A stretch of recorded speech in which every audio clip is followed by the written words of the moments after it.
guess we're close enough here. I'm going to go ahead and call to order the Thursday, August 20th, 2020 meeting of the Royal Oak Zoning Board of Appeals. But before I even get to the roll call, I'm going to hand the floor over to Mr. Murphy for just a moment. Thank you. Earlier today, we were saddened to learn of the passing of Commissioner Kim Gibbs. And prior to the start of the meeting, I think it would be appropriate for a moment of silence in remembrance of Commissioner Gibbs.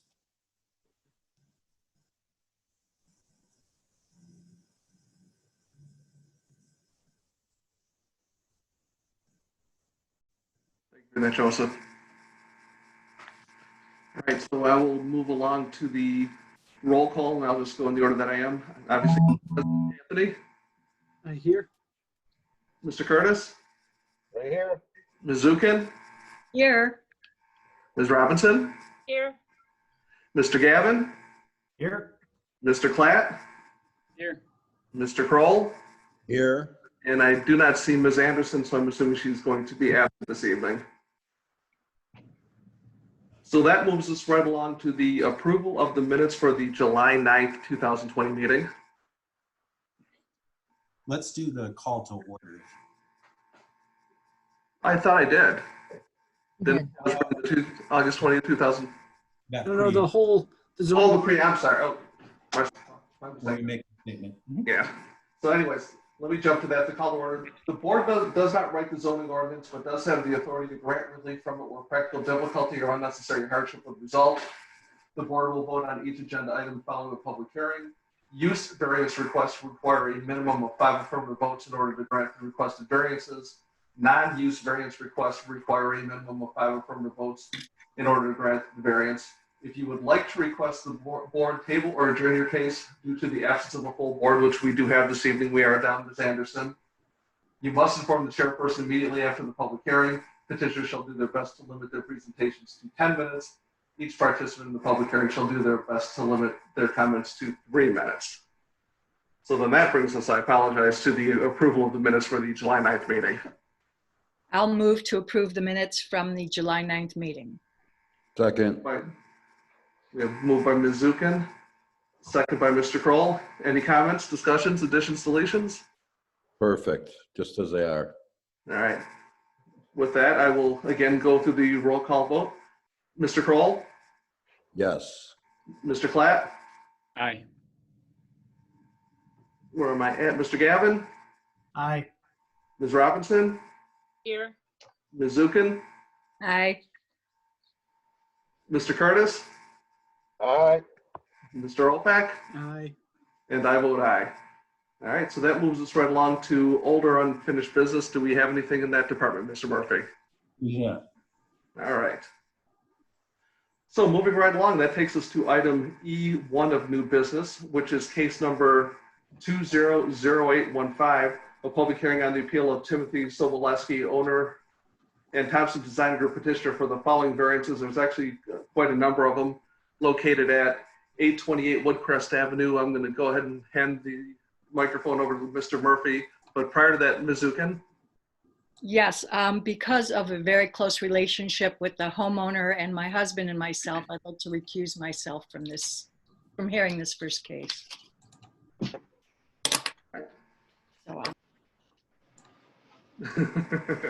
Perfect. All right, Mr. Murphy, the floor is yours. All right. Well, hopefully everybody can see the shared screen that I had with the photograph illustrated. Is that true? Mm-hmm. Very good. This property is located at the corner of Woodcrest and Crane. As you can see in the photograph, it contains a 711 square foot garage. That garage covers 12.9% of the lot. It's forming in terms of the size and coverage, as well as its setbacks. The petitioner is proposing to demolish that garage and construct a new detached garage in the very same approximate location. The petitioner is proposing to keep both of the driveways. You can see in the photographs that there are 2 driveways, one that leads to the garage and one that leads to a parking pad between the detached garage and the house. Once the existing detached garage, this existing garage is demolished, everything should comply with current zoning ordinance provisions, which limit the number of driveways to a single driveway, not two driveways. So the first variance request is to retain the existing driveway that leads to the garage, or alternatively, up to the petitioner, to remove one of the two, the one that leads to the parking pad or the one that leads to the location for the new garage. The petitioner is proposing to construct a new garage of the exact same square footage, 711 square feet. Therefore, the petitioner would be in excess of the maximum square footage as well as the lot coverage, we'll say to the tune of the exact same circumstance that's there. And the petitioner is seeking a variance of 160 square feet, and that's 2.9% of the maximum allowable 10% for a garage. At its nearest point, the garage would maintain a 7.4 foot setback from the property line along Crane Avenue. And that's the exact same setback as the current garage. So again, the petitioner is proposing to place a new garage of the equal size in that same location with the same resulting setback. We do require, under the ordinance, that a detached garage be no less than 10 feet from that intersecting sidewalk or that adjacent public right-of-way. So the petitioner is seeking a variance of 2.6 feet from the minimum 10-foot setback along Crane. Again, the same setback as what's currently there. The petitioner did provide you with a set of drawings that illustrated, and I'll show that on the screen. Look like that right there. The garage measures 15 feet at the midpoint. And that midpoint is from, we measure that distance from the eaves to the peak, measured 15 feet. Now, since the public notice went out, the petitioner has had conversation with their many neighbors. Petitioner has elected today to withdraw that variance request. They're going to reduce the height of the garage in feet. In doing so, they no longer need the setback variances that they were requesting. The petitioner is also proposing to, I'll refer to the photographs, they're also proposing to demolish the existing stairs at the back of the house. I'll have a decent. Sideways. Stairs are located at the back door of the house, and they're proposing to construct a covered rear porch to the house itself, and that's illustrated on the drawings in front of you on the screen. Be a small covered porch with design to match the front of the house. That porch is very close to the side yard setback, and therefore the petitioner requires a 2.6 foot variance from the minimum required 5 foot setback is measured to that covered porch. The covered porch does have an overhang that extends very close to the lot line at its nearest point, and I'll bring up the survey so you get a better understanding. This is the rear of the house and outlined the proposed covered porch. At its nearest point, the roof line of the covered porch would be 1.4 feet from that adjacent property line. The existing dwelling, the front covered porch, the proposed rear covered porch, and the proposed new detached garage would exceed the maximum allowable square footage of total lot coverage. We allow for 1,800 square feet of lot coverage, and the petitioner is seeking a variance of 140 square feet. They're looking to go beyond that to 1,940 square feet. So they're seeking a variance of 140 square feet. Maximum allowable total lot coverage of 1,800 square feet. The petitioner did provide written correspondence for the board, which is included in your packet. And we've also received a number of public comments that are included in the report at the end. We received those by the deadline yesterday from the public comment that we mailed out. And with that, I can answer any questions that the board may have. Joseph, can you switch the screen back so I can see people raise their hands? Excellent. Any questions for Mr. Murphy at this point? I'll start with Mr. Gavin. So just for clarity on the garage setbacks, with the agreement to change the garage height, does that mean C and D would no longer be necessary, just for clarification?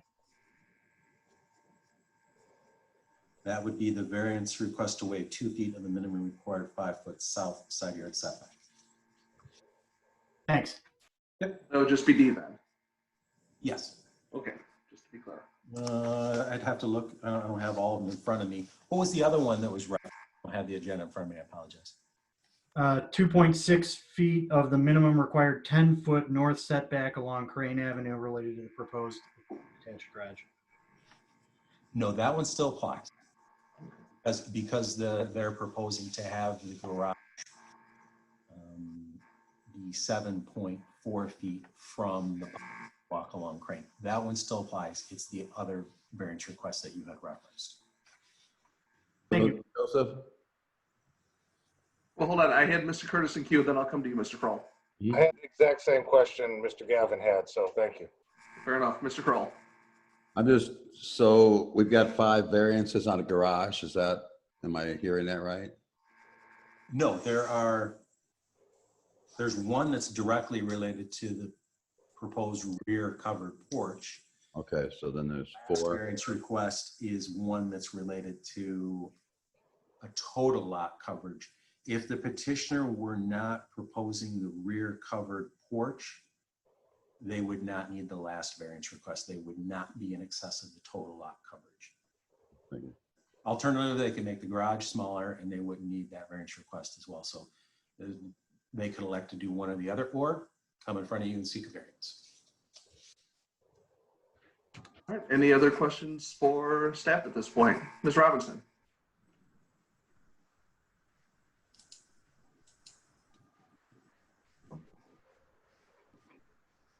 Nancy, you're muted. I know, I had to find it, sorry. Yeah, so I'm just concerned about the very back corner, what would be what, the south corner of the garage.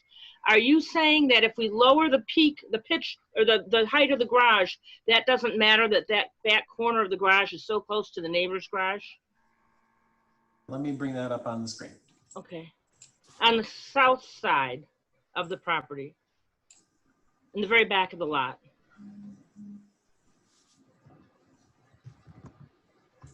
Sorry, I'm looking for it right now.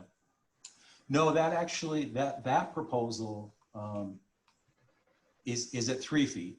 They were required, based on the garage that they presented to you in the report, they needed a 5-foot setback. They've lowered the height of the structures to only require a 3-foot setback. But we still don't have 3 foot there, is that correct? The way that with a 30-foot garage? No, they do. The petitioner, I'm gonna let the petitioner give you clarification on that, and on all of that, and on some of the design they went through. Okay. Mr. Opak. Just want to confirm that first one about the second driveway, because it looks like in their proposal that they're putting a fence there and that drive is being taken out, that second driveway. Is it just because the apron's still there, or? No, those are simply, we'll look at I'll bring up on the screen the photograph. Those are simply pillars. They're a decorative accent. And we'll take a look at those right now. Okay, I can, because that plan is very scanned in, didn't work very well. You should be able to see the screen. Okay, I see, yeah. Pillars, they're decorative pillars. There's nothing in between them to provide any type of barrier or screen. All right, not seeing any other hands. Is the petitioner present?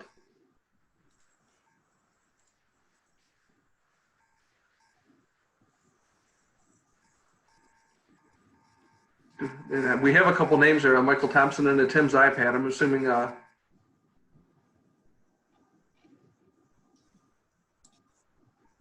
Unmute. Can you hear me, Mike Thompson? There you are. Yes, sir. Okay. Do you have a video? No, you're dark. Okay. I'm not sure why mine's not showing up either as a picture. Start. Let's see. There you go. Okay. And I see Tim's iPad now. Okay. Okay, so Tim is looking Oh, for, there you are. Oh, can you hear? Either one of you two, tell us about the plan. okay. Tim's gonna talk first as the homeowner. All right. Can everybody hear me? Yes, sir. All right. So my name's Tim Soboleski. I'm the homeowner of 828 Woodcrest. I bought the house in 1997, so I've been there 23 years. We've slowly been making improvements to the property, but at this point, I want to do the final improvements. I want to take the garage structure down, replace the same size garage and the same footprint, but taller. Never had a covered deck porch, which is horrible in the wintertime or when it rains. I want to put a covered deck porch on it. So when I bought the house 23 years ago, I had no idea that we had all these non-conforming issues with the house. I didn't realize the second driveway wasn't valid. The property lines were so close together. I didn't realize even that the lot was a parallelogram as it is. So we had two earlier surveys, from the bank. But what we did back in, I think it was March, we hired a surveying company to come out and do exact, go out and plot certain exact points at the house. And once we did that, we realized how much we were actually encroaching on the actual, designated boundaries when we did that. So with Mike, we brought over this. We tried to figure out the best way to place a garage of the same size, back on the same footprint, how to do a covered porch. And that's how we finally came down to the 5 variances we had. And then the city added the 6th variance for the driveway. So, but as in doing this, we talked to all the neighbors, asked them what they thought. The neighbor next door was concerned about the height. So as of yesterday, we dropped the height from 15 feet down to 13 feet at the midpoint. Because we want to keep everybody happy. We want this to actually be an improvement for the neighborhood. Because right now it's absolutely an eyesore to look at that garage. The point would be to make the garage match the house. It's going to be an arts and crafts style garage, all natural brick and stone. Nice doors. It's going to be the same size it is right now, just taller.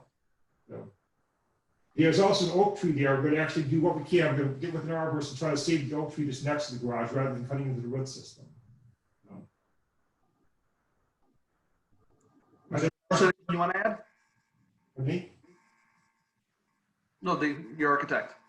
Okay, thank you. Sure. Tim. All right, Mike Thompson, 1210 Irving.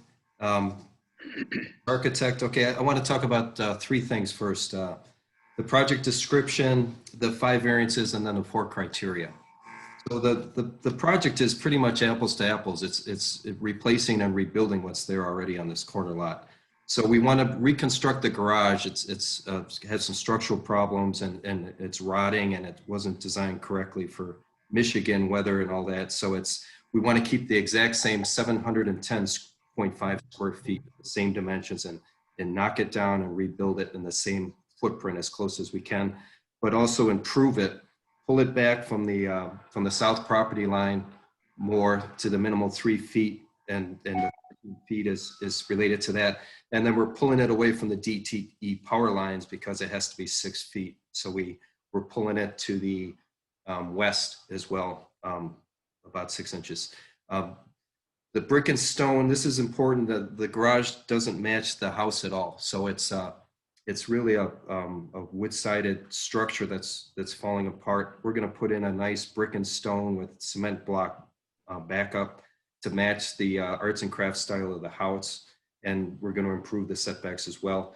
And then with the porch is the other piece of the project. So we're replacing an elevated wood deck that's rotting out and some exposed stone steps. So being on a corner lot and with the garage, that's the main entrance, and there isn't a covered entrance there. So Tim wants to build a small covered porch and cover the stairs and have a nice ornamental porch at the same time. So the architecture blends with the same pitch of the house and has the same stone and brick as the house.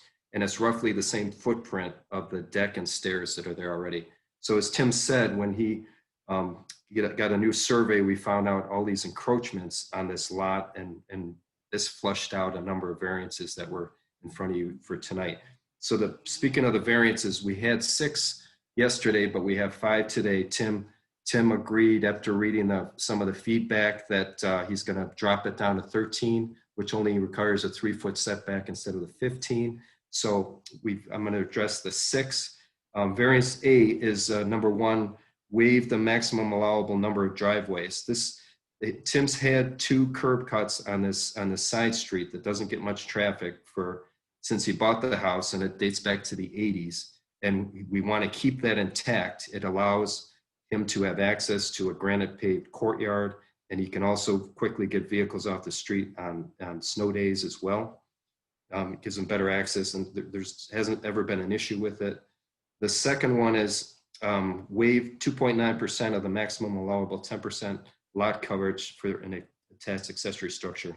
Our response to that is that this garage is at 710.5 square feet today. We want to perpetuate that, or we want to keep that the same as it is, because on that site with the trees and the curb cuts and the setbacks, it really nests it's easier to build it into the same place instead of looking at a new design, that it works right where it is on this tight lot. The other item C is waive 2.6 of the minimum required 10-foot north setback along Crane. So this is unique with Royal Oak, with the diverse architecture. We're close to Crane, but we're at a 5-degree angle with Crane, and the garage is 7.4 back now, and we want to put it right back where it is. But on the other side, it's 2 feet more back, so it's actually 9.4. So it's, when you look at the angle of the site with the lot lines compared to the buildings, it's not as bad as that, and we think it works well as it is today. There haven't been any problems with it. It's not a street that gets much traffic. Item D is, as Joseph said, we've withdrawn that one, so we have 2 more. I'll get through these. Item E is waive 2.6 of the minimum required 5-foot south setback related to the covered porch. So the porch, the house, because of the angles, steps closer, and now the porch is following the same step back. So it was important for the porch to line up with the windows and the structure and the architecture as you look at the facade. So it's again, we're extending the same type of condition of a stepping building with an angle, which brought out the non-conforming aspect of this. And we don't see that as an issue with that because of the way of the size, the way the lot works. Item F, the final item, is waive 140 feet of the overall. So this parcel is slightly under the cutoff to go up to 35% lot coverage is a lot that's smaller than, as you know, a lot smaller than 6,000 square feet. So we're a little bit over 5,500 square feet. So we believe that this lot appears, or it feels its spaciousness because it has the full right-of-way of the lawn along Crane Street, that it's really a 20-foot wide lawn that Tim maintains. We feel that this corner lot is really closer to 7,800 square feet, and that our argument is that it would be over if we were judged on 35% lot coverage, even with the 55. We would still be allowed to have the total lot coverage of the garage and the porch. It's just that we're tagged with the city code that says any lot under 6,000 must max 1,800. So we're requesting 1,938. So that's our argument for saying that, look, it's really unfair that it's at an angle, that we should really be allowed to have 35% lot coverage instead of limited to the 1,800. And finally, just let me run your criteria, or how you judge variances is pretty clear on your criteria for our hardship. It's our burden of proof. So I'll just go through these 4 as quick as I can. That the ordinance restrictions unreasonably prevent the owner from using the property for the permitted purpose.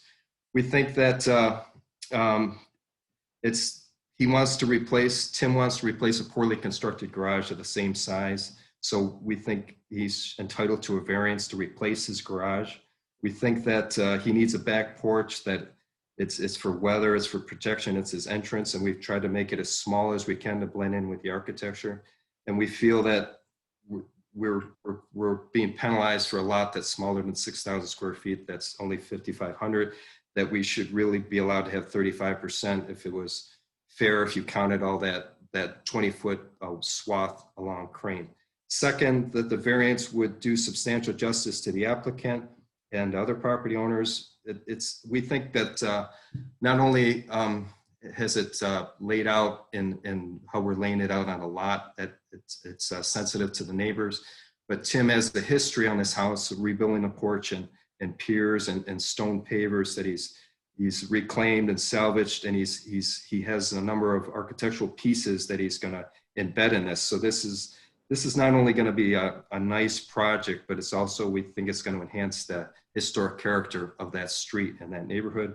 Number three, the plight of the landowner is a unique circumstance.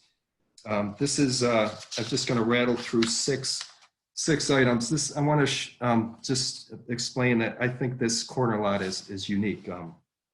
Number one, I already mentioned it has a spacious side lot. I'm sorry. So it's the garage is actually 24 feet away from the curb, and it's got plenty of room on the Crane side. It's you see a lot of these lots in Royal Oak, but it's a parallelogram. The lot is, and the buildings line up, so all of these setbacks aren't square setbacks. So it flushed out a lot of oddball distances. Another is the existing structures. They're in poor structural condition. That's not the problem with Tim. It's a 100-year-old house. So he's trying to update it and bring it up to the building code. The existing garage is, the roof is undersized, and the foundations, it doesn't have a proper 42-inch deep foundation in that. So that's not him. It's pre-existing. The non-compliant features, we had no idea because we didn't have an accurate survey. So Tim has got this down to the inch all the way around. So it's very illuminated now where the corners stick into the modern setbacks of Royal Oak. It's another point is it's really an eyesore right now, and the appearance. If you've been out to the house and you've seen the house and the work that he's done, then you look at the garage and the deck. It's really, you'd like to raise those and replace them. It's just, this project will totally enhance that. And we're putting, and the final point is on item 3 on this is that we're saving that landmark oak tree, and we're going to do a grate beam and hand dig around the roots to make sure that this new garage pockets in the same footprint that it is today.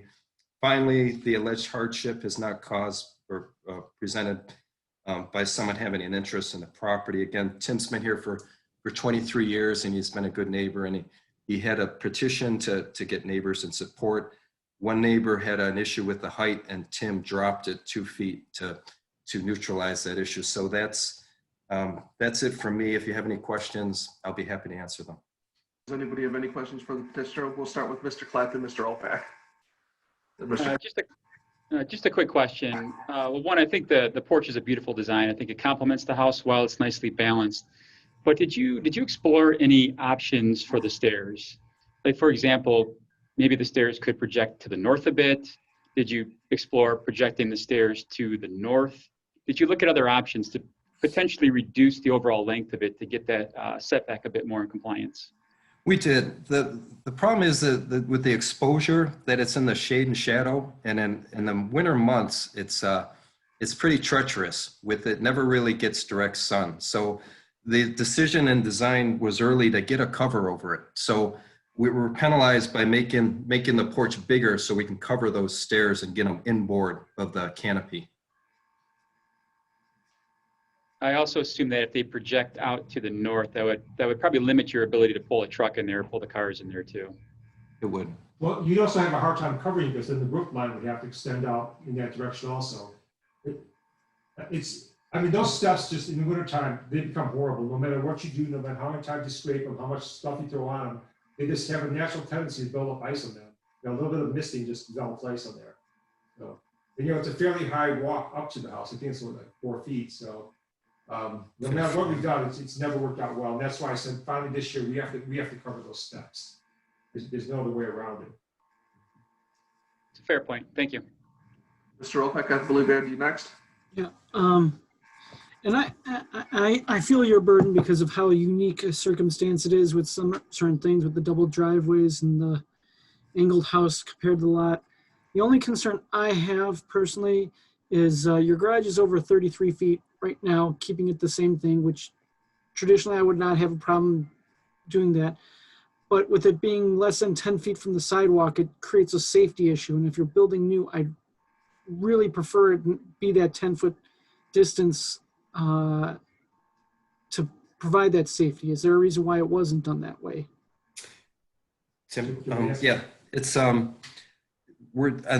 that's of the four sides of the garage, that's the one with the more flexibility. The back, we pushed it to the north as far as we could to make the 3 foot on the back work, and then we got as close to the power lines. We wanted 5, but DTE said you need 6, and then we had to stay east of that oak tree to not space that, and then rounding back to the front, we wanted to stay at 710.5 square feet because Tim needs, it's only a bungalow, it doesn't have a lot of storage, and he needs the square footage of this garage. And when we build the new walls with the stone and brick, it's actually going to be smaller inside than it is now because of the wood Right. that it is now. The walls are going to be thicker. Right, because I'd almost be willing to let you go back to the neighbor's fence to get it farther away from that sidewalk. Oh, you mean to slide it to the south? Yeah. Oh. Yeah. But that's my own personal thing because I prefer the safety of the pedestrians if it was aligning with the same outline. But just one more point, please. That we are at the 7.38 and it's less than 10, but we are closer to 9.38 because of the angle. So it's not as bad as the variances for the worst condition where the corner sticks out into the angle. You follow me? That it's. no, I understand. It's just one of those things. If you're building it back new, okay, and it's already oversized of a normal garage depth, and I understand you're trying to keep a workspace area that you have there currently. I understand all those things. It's just one of those things. If there's one thing that I have more problem with, it's just the safety of the pedestrians with it being so close to the sidewalk. That's all. Can I say something real quick? So when that garage door is open and cars pulling in and around that garage, especially out, you have a clear line of sight of the sidewalk, and anybody on the sidewalk would see you pulling out too, because there's really no obstruction that prevents somebody seeing a car leaving the garage or the person leaving the garage seeing somebody walking down the sidewalk. It appears to really block that view, and then on what would be the east side of the garage, there's a lilac bush, but you see right through that. There's a clear line of sight on the east side. There's nothing blocking the height on the west side as you're leaving. So, like Mike said, it's almost 10 feet on the one corner. It's just over 7 feet in the other corner.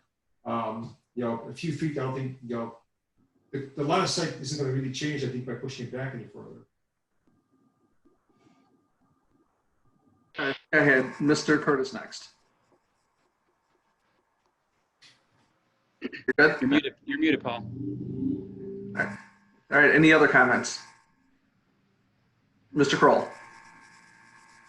I'm going to practice living across the street again. Certainly the garage that's there would bother me, and so would the 2 driveways.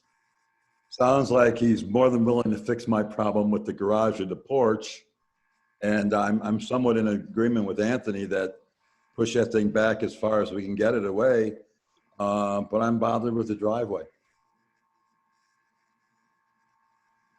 I don't know if there's been any thought of removing that as part of this renovation. Yeah, I mean, the driveway, that was one of the attractions when I bought the house too. It had the oversized garage.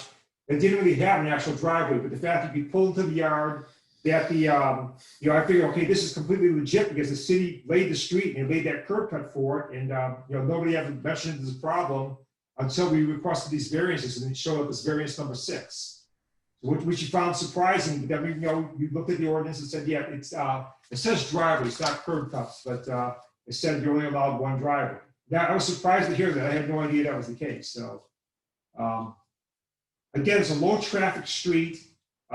We do like to stay out of the street. So I do like the second curb cut that we have there. Is that a new ordinance, or was that in existence back in the 1980s when I think that curb cut was made? Is that a rule that changed? Mr. Murphy, maybe you want to take a stab at that. I can't speak back to what the ordinance read in the 1980s. I don't have a definitive answer to that. I don't know that when that provision was added. It's been on the books as long as I can remember, but then again, I graduated in 84 and wasn't paying much attention to this stuff then. So just real quick, just as a side note, so after we found, okay, so the city said they didn't like the second driveway, but we were like, when the city engineer was laying that street back in the, I assume in the 1980s, I talked to a neighbor who's been there since the mid-80s, she said the street was already there when she got there. Because somebody came out and said, okay, put the curb in, but you know, you gotta put the curb cut in for this driveway here, so it was completely legit at that time. So I thought, well, maybe it could just be grandfathered in.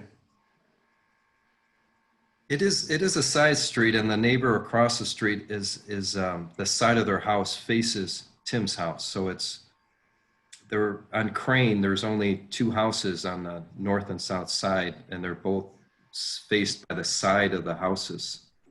So it's not like the front view out of your house across the street is looking right at it. They're looking the other way towards Woodcrest. Mr. Klatt. This may be more of a question for Anthony, but is your concern about safety the fact that a vehicle could be blocking the sidewalk? I guess that secondary driveway helps to alleviate that to some degree. Yeah, personally, in my opinion, the driveway was there. They're not touching anything with the driveway. I'm fine with that variance. Mine is just the garage being so close to the sidewalk. And that's about it. But because I feel that second driveway actually helps with the fact that they can't put a car in front of their garage in the first place. Because 10 feet's not going to give you any space to put a car in front of that. It's just to give you more buffer from the sidewalk for a pedestrian to react sooner or have more time to react. Ms. Robertson? A lot of this seems like the problem, that garage, a 20 by 30 foot garage is really deep. Wouldn't it resolve a lot of that to just not have it such a deep garage? You know, have it be 20 by 27, something like that, and move it up a ways so to give you more space for the sidewalk? That was one of the reasons I bought the house, was to have a garage that size. I wanted a big garage. But that was one of the selling points of that property, was that it was a large size garage. At the time, I bought the house in a hurry. I had no idea how structurally deficient the garage was, or that they would even allow a garage like that to be built. It was so inferior. But, so I enjoy the garage space inside, but the structure itself, I just want to replace it with something that's going to last forever, and it's going to be a lot better than what's there right now. But again, we've been there 23 years and never had a problem with anything going in and out of the garage, with even coming close to seeing anybody in the sidewalk. But if you go up and down those streets, there's a lot of garages that are even closer to the sidewalk. Some are probably like 3 feet from the sidewalk. It's a common problem. And again, even at 10 feet, you can't park a car from there, still not enough distance. I'm sure that's probably why they built that second driveway. I mean, there was really no good place to park there. Yeah. The basis of our variance is to try to put back and rebuild what is pre-existing already. So that's what we're counting on, is that that it's worked for a number of years. It's been there, and we're improving it. Actually, we're helping with setbacks on two sides, but that we really would like your permission to keep it on the north side on Crane where it is, and keep the same size that it is, because it's the value of the parcel to the homeowner to perpetuate the same components that he purchased with the size of the house and the garage. But what I would say to that too, though, is somebody has suggested possibly pushing it farther back, and they'd allow less of a clearance on the backside of the property now, which we have about 3 feet in one corner, 5 feet in the other corner, based on the current size. I'd be willing to compromise on that, right? Don't you think? Push it back a little further, and then. I don't know if it's allowed, but that's personally my own. That's only my own personal thing. Yeah. Other people. I think 3 foot's minimum. That 3 foot is minimum. 3 foot's a safety and fire reason. You don't really want to build a structure closer to 3 feet to the property. Well, let me do this. I think we've done adequate discovery, and I think we've got a pretty good handle on what we're looking at here. Mr. Murphy, are there any public comments that we need to hear at this point? There were no audio comments that the city received. We did receive several email Correct. comments, which are attached to the report. That's all. I would have the board remind the petitioner that the variance request do refer 5 affirmative votes, and we have Correct. 7 members. Yes, sir. I don't know if you heard me explain that early on, but we do have 1 absence. For this to pass successfully past the board, there needs to be 5 affirmative votes. If you want us to delay this action until we have a full board, that's entirely up to you. If not, we can move forward, but I'll let you make that decision, sir. Tim, that's your call, Izzy. Oh, we have 4 here today. We have 8 and 1 abstention, right? So no, 7 voting members. we have an abstention and an absence, Okay. So we have 7 voting members available right now. and you need 5. On the ZBA, it's not a simple majority like other boards. So what are the consequences of this if we fail in this vote? Does that mean we have to come back with a new plan, or?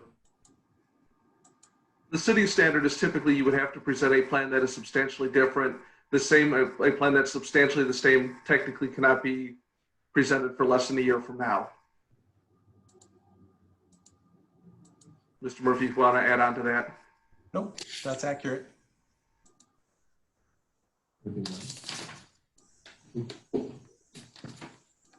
Okay. All right, let's try it. Let's go ahead and let's vote, okay? Please. Yeah, so we'll move forward, and because one thing that's not going to change is, Deb's probably going to have to recuse next month again anyway, so. Right. All right, so I saw Mr. Kroll's hand first and then Mr. Klatt. Is the pet to our side of the table? We are on our side of the table. I will make a motion to approve this. All variances requested. Is anybody prepared to support that motion? Mr. Klatt. I'll support the motion as well. All right, very good. Mr. Kroll?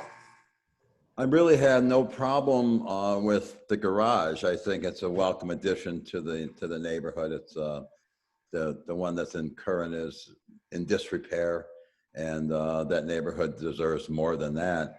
I was against the double drive, but Anthony and I think others on the board suggested that in fact it could be an asset versus a liability. So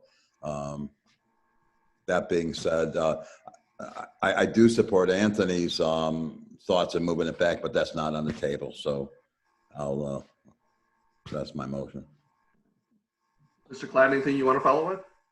No, well, I'm pleased to see that you lowered the height. That was the first question I had for you. So that helped with some of the variance requests. And it's a case of a simple swap out. I think you're removing a dilapidated structure that you're entitled to have. And it's a nicer, more attractive structure that's more compatible with the neighborhood. And I'm satisfied with your response for the porch. I think it makes sense to cover them as well, the steps, I should say. And I think it's a great design. Any other comments? Ms. Robinson? You're muted. Sorry. I like what you're doing to the house. I think it's going to really improve the neighborhood by replacing the garage. I love old houses. I think the design is great. I'm going to be in favor. I will not be supporting this motion, and it's not because of any of the architectural features, the garage, the setbacks. None of that gives me any heartache. Frankly, the improvements that you are proposing all make perfect sense to me. Replacing the garage fundamentally as it is, only making it much better, makes perfect sense to me. But my opinion is that second driveway does need to go. Any other comments? Mr. Opak. I'm not going to support, not because of the driveway, because I think they have a unique circumstance that it was there, and to take it away is wrong because they're not touching the driveway in any of the construction that's going on. My concern is just the safety with the sidewalk. Yes, I agree. There are other garages down Crane that are closer to the sidewalk than that, but because you're taking down the structure instead of simply replacing the exterior, when you take down something and have the chance to put something back better, that's my only thing is, hey, if this was a 20-foot deep garage and that's all you could get on there, fine, but you got 33 you could still have over 30 feet deep garage and meet the 10-foot clear. So that's the only reason why I'm not going to vote yes on all these variances. Mr. Curtis, did I see your hand? Yeah, I'll be in support of the motion. I think we really are not furthering any problems here. You could argue maybe the porch extends an existing line a little bit, and so could that add but we're really just upgrading those things that were already non-conforming, and I think it's a tremendous upgrade, and I'm excited for this homeowner and this neighborhood, so I'll be in support. Mr. Gavin, yes, sir. The driveway was for me the hard part, but I finding myself more in line with Alan's thoughts about, you know, I was initially against it, but considering the safety issues that Anthony raised, I'm leaning towards approving now. So I'll be in support. And if this is one of those votes that I lose, it certainly will not break my heart. That's a good thing. So, all right, then I'm going to go ahead and call for the roll call vote. I will start with Mr. Kroll. Yes. Mr. Klatt. Yes. Mr. Gavin. Yes. Ms. Robinson. Yes. Ms. Zukin abstains. Mr. Curtis. Aye. Mr. Olfak. Yay. And I am a nay. So that does pass. The motion is successful, 5-2, and you can move forward with your flag. Thank you all. Thank All you. right. Appreciate it. All right, have a great night, gentlemen. All right, thanks, Joseph. All right, we will let those two go ahead and leave the meeting and let Ms. Zukin jump back in. Joseph, let me know when you're ready to move on to the next case.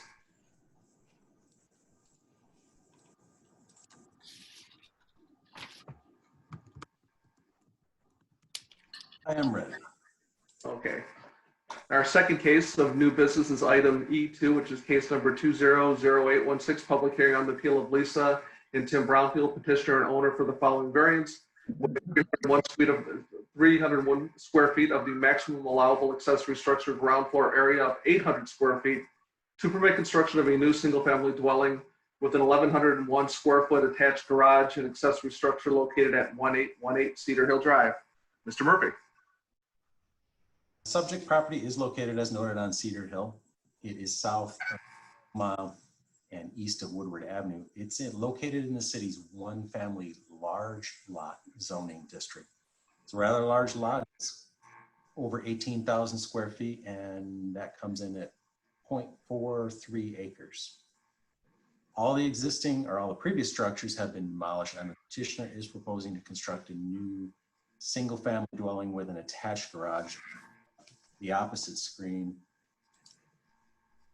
to provide you a visual of the petitioner's proposal. They're proposing an attached side entry garage, and that garage measures 1,101 square feet in floor area. As many of the board members know, the city's zoning ordinance allows for no more than 2 accessory structures, and we identify items, structures such as an attached garage, a detached garage, a carport, a shed. All those are examples of accessory structures. We allow for 2 of them, and the sum total ground floor area of both of them may not exceed 10% of the lot, and in no instance, no matter how large property is, can they exceed 800 square feet. 10% of an 18,000 square foot lot certainly is in excess of 800 square feet. So 800 square feet of ground floor area for the garage is the maximum allowable. Again, as noted, the petitioner's proposal is 1,101 square feet. So therefore, they're seeking a variance to go in excess of that 800 square foot maximum. I will note that the proposal is 5.9% of the lot area. Again, most instances in the city, lots are 6,000 square feet or less. One of those 2 provisions that takes effect is usually the percentage and not the 800 square feet. It's the 10%. In this case, the petitioner's proposed attached garage is 5.9% of the lot area. The petitioner did provide written correspondence for you that's included in your report, and we do have some written public comment that staff has received. That's been included in the report. And I'm sorry, I don't recall. Perhaps Carol can refresh my memory as to whether we received any audio public comment today.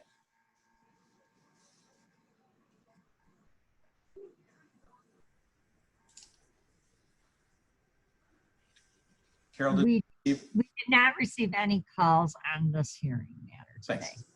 Thank you. All right, any questions for Mr. Murphy at this point? All right, not seeing any. Are the petitioners present?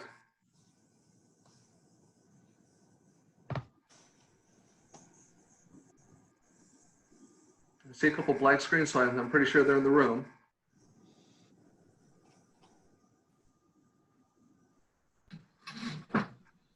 Hey, if you're on the internet, get off it. Okay. Doug, are you there with Tim? Doug, you're ready to go. You're Muted muted. right now, Doug. Is Doug there? I'm here. Can everybody hear me and see me? Now we can, yes. Okay, yeah, I didn't know what happened. I'm sorry. I didn't know if I'm up north, so my internet can be a little spotty, and I know there's a storm coming. So, but nice to see everybody. This is my first time doing the Zoom. Nice to see everybody. Some familiar faces out there. Yeah, as Joseph Murphy explained, and you guys, I work with a lot of cities and do a lot of zoning board meetings, and you guys are lucky to have Joseph leading yours because it's not like this everywhere. So, congrats. But yeah, as he mentioned, we are seeking a dimensional variance for a piece of property that is in the Vincetta neighborhood, and you guys are well aware of the Vincetta neighborhood and the size of the lots. The unique thing that happens with this one is I made sure with my client that we reduced the square footage of the house, and we weren't seeking any other variances other than this one. What drove it is that they have 3 cars and snow equipment and lawn equipment, but we were very mindful with the design to make sure that all entered on the west side of the property. The garage is going to be seamless with the rest of the house, matches up with all the architecture of the subdivision. But the main thing I want to stress is the fact that we meet all the height, all the setbacks, all the lot coverage. Most of these that end up in front of you, and I know did some research with Mr. Murphy's help. There's quite a few that go for this variance and they receive them, but a lot of times they also have their lot coverage, they have setback issues, their allowable square footage is also over. So we were mindful, we brought the design way down. So our actual square footage of our house was 3,374 square feet. But just keeping with the harmonious nature of the subdivision, I believe that granting this variance would be something that would be good for the subdivision and good for the clients and good for the city. But if you have any other questions, let me know. The clients are intending on using it as defined in your ordinance as a private garage, not having a workshop in there or business, automotive business or repair shop. They're just going to have motor driven vehicles and some lawn equipment and snow equipment. If you have any questions, my clients are on. So if you do have questions directed to them, I'm not sure if their cameras are on, but I'm sure they can hear you. And if you want to, I'm sure they could give you some insight if you have any questions directly for them. But, and there he is. And if you have any other questions, we are, as Joe mentioned, we are only seeking one variance in this case. And if you have any questions, let me know. All right, any questions for the petitioner at this point? No. All right, I don't see any questions. That's good. All right, so we don't have any audio correspondence, and everybody has read the written correspondence that have been sent into City Hall, so we could be quick and painless on this. Mr. Opek, I saw your hand first. I'd like to make a motion to grant the variance as requested. We have a motion by Mr. Opek, I'm assuming being seconded by Mr. Kroll.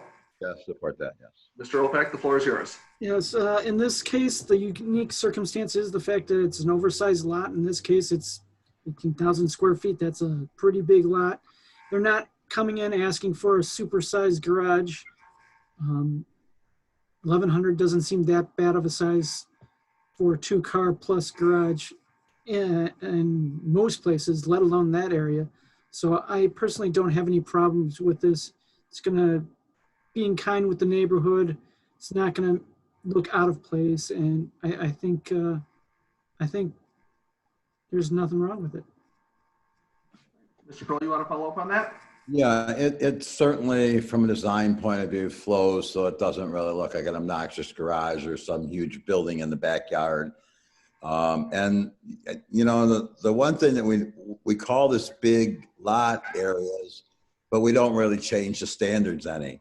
So if you have 18,000 square foot lot, and 10% would give you an 1,800 square foot garage, you're still entitled to only 800, which is the same as every other neighborhood. So I would suggest at some point we get to say if the lot is this size, we can do some other things with it without having come in front of us. But I'm totally in support of this.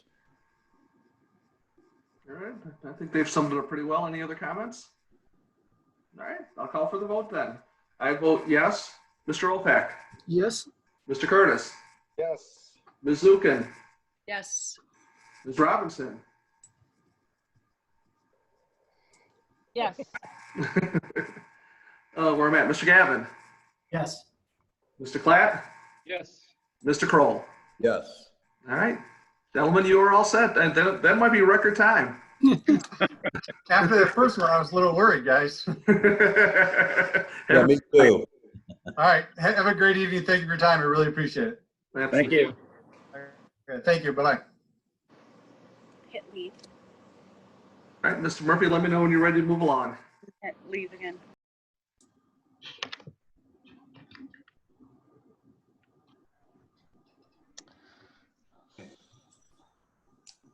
I'm ready. Okay, moving right along then. Our third item of new business, item E3, case number 200817, public hearing on the appeal of Avenue 11 LLC petitioner and owner for the following variances. A, increase, expand a non-conforming site.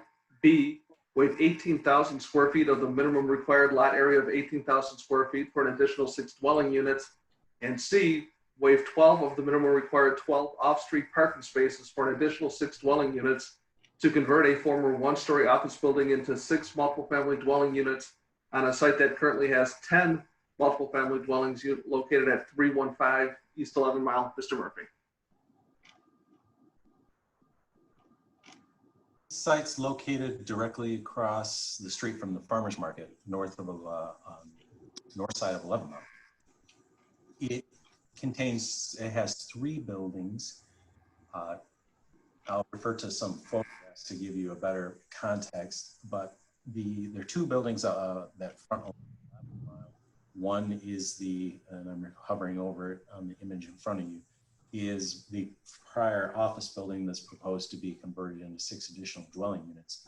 There's an old house that's had additions to it that contains 8 dwelling units. And to the rear, on the backside of the property, there's another structure that contains 2 dwelling units.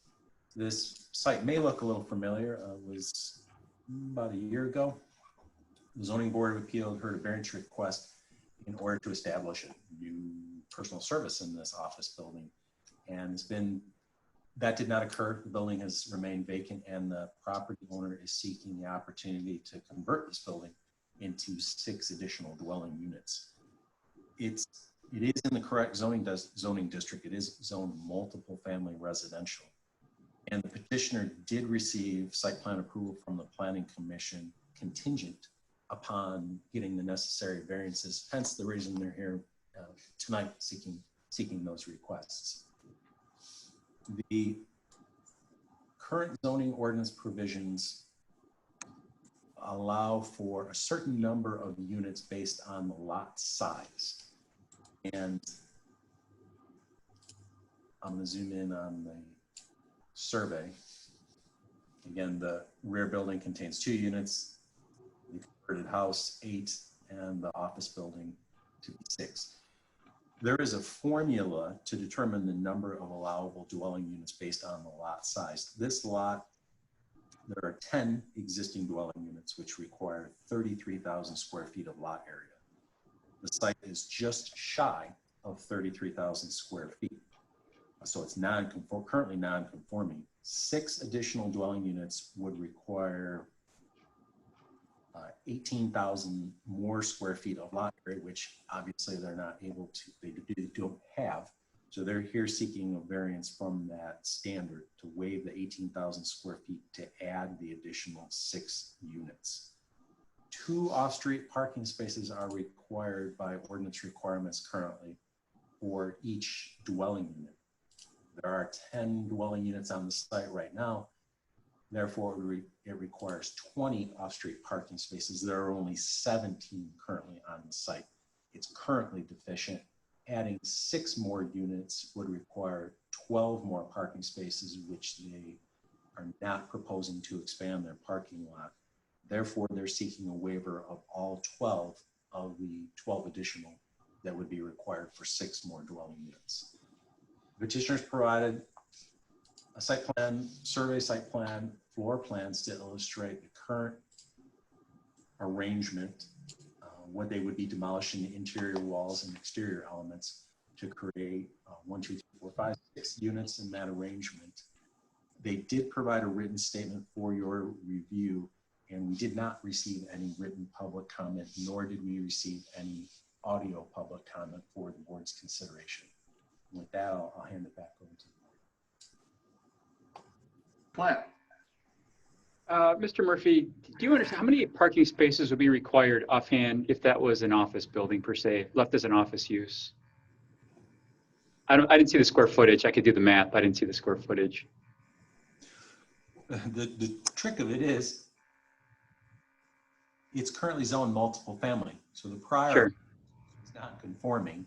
Okay. And as long as it remained in office use, it was allowed to continue, but it's been vacant for more than a year. So whatever's established now needs to meet the current ordinance requirements. I don't recall the square footage of the building required, but more important is the fact that an office is not allowed in the multiple family residential zoning district. So this proposal is removing the non-conforming use. Okay, thank you. Any other questions for Mr. Murphy at this point? No. I see the petitioner's present. Sir, the floor is yours. Thank you very much. Good evening. My name is Anthony Pecchia, 315 East 11 Mile Road. Thank you for hearing us tonight. Thank you for all the legwork of the staff and everything that's been done up to this point. As was mentioned previously, this specific building, the former office building, has been vacant for some time. And that's certainly not for lack of trying. This property was an occupied office building when we purchased the property almost 10 years ago. But about the middle of the decade, that started to change. Since about 2015, 2016, the property has struggled with either finding commercial tenants or even having commercial tenants succeed when we did find them. So we've most recently spoken with Signature Associates. They offered a very wide marketing campaign to attempt to fill the space with an office user of some kind. The previous Zen Mode LLC applicant from a year ago was the most recent commercial tenant to attempt to succeed in the space. They unfortunately did not succeed, and they marked the third tenant in about 4+ years who have attempted to succeed and have been unable to succeed in that space. So our plan is to convert the building as is into 6 new multiple family dwellings. They will be small sized units. There will be 2 one-bedroom units and 4 studio units. We are familiar with operating the global property around this specific building. There is a lot of residential demand for small units. Studios in particular are very, very popular. So we look very forward to discussing this project tonight and bringing these 6 new units to market. Even in spite of all the COVID-19 economic issues, our team is fully set and ready to go to convert this building into 6 new dwellings and remove a vacant eyesore from the neighborhood. We truly do believe that the 6 new units will be an asset and will improve the whole area, especially as the downtown improvement zone continues to be built out with the new park, police station, etc. Any questions for the petitioner at this point? Mr. Opek. So you're going to have 6 units here. You've got 8 existing in the one building and 2 existing in the other.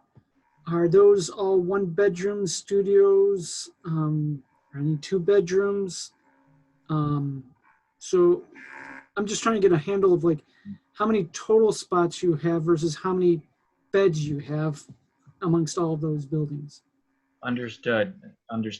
So we call it the old farmhouse, the original home that has the 8 units. Those are virtually all studios. There's 7 studios and 1, you could call it a 3-bedroom, you could call it a 2-bedroom with a den. That's 1 large unit in the farmhouse. And in the back property that was referenced a couple times, we refer to that as the duplex. It's 2 units side by side. Those are both 2 bedrooms. So in terms of speaking to your question about parking spaces, since we have owned this property for some time and we actively manage it ourselves, I'm there very frequently. I in fact lived in this property for a period of time myself. There is plenty of parking on the property, and the spaces that were referenced in one of the photos behind the subject property and behind the farmhouse are usually not taken. Maybe of those existing parking spaces, 3 or 4 are taken at any given time. Or occupied, I should say. But to go back to Anthony's question, so we are talking overall basically 19 areas, let's just say 19 bedrooms or 19 studios overall versus 17 parking spots. Am I doing my math right? Yeah, I think that's what I was coming up with. Okay, that's what I was coming up with also. Okay, so. Any other questions for the petitioner? Ms. Zukin? You're muted. Mr. Pecchia, do you own the building and the parking lot to the east of this property? Yes, we do. Do you use that for overflow now? It's basically yes. There's no set specific parking space assigned per resident or per unit. There's never been a need. We've always found ample parking as is. And as I mentioned, excess parking really. But typically speaking, we call it the L-shape motel style property to the 333 address to the immediate east. They park on their own parcel, and probably the duplex residents may park in the back of that parcel on 333 East 11 Mile Road. But the rest,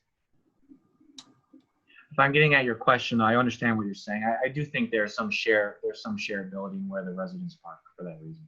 Is there any chance of you selling that property off so that those spots won't be available? Unlikely. We purchased the properties together. Our intent is to continue with as it is right now. It's all managed together. We plow all the snow, and at the same time we cut all the grass. We do the landscaping. To answer your question directly, no, our intent is to hold both parcels. Mr. Curtis, and then Ms. Robinson. So I'm just referencing this aerial photo. There seems to be a garage behind the duplex there.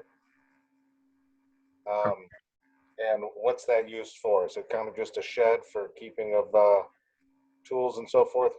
Who uses that? That is maintenance. You're correct.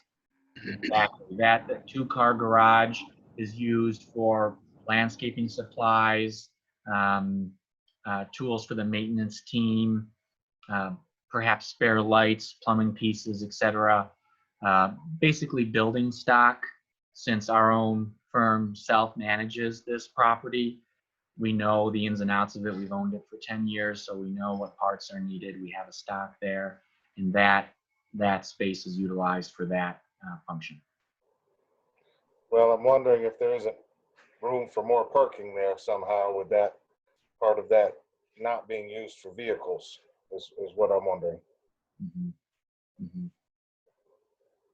To discuss what I believe your question is getting at in terms of a parking situation for this additional 6 units, that was also discussed during the planning commission meeting.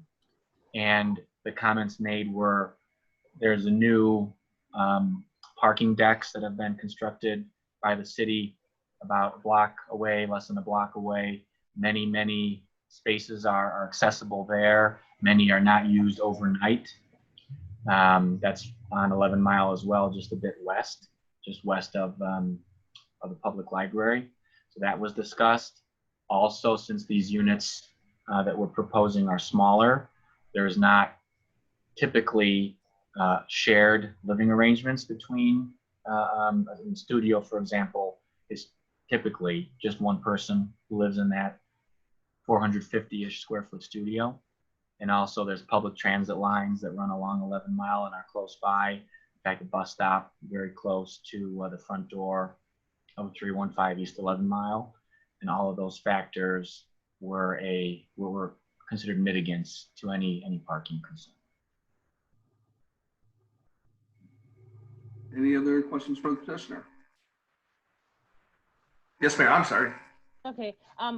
You talked about the building next door that you own. You called it the L-shaped building. Right. How many units are in there, and how many parking places do you have?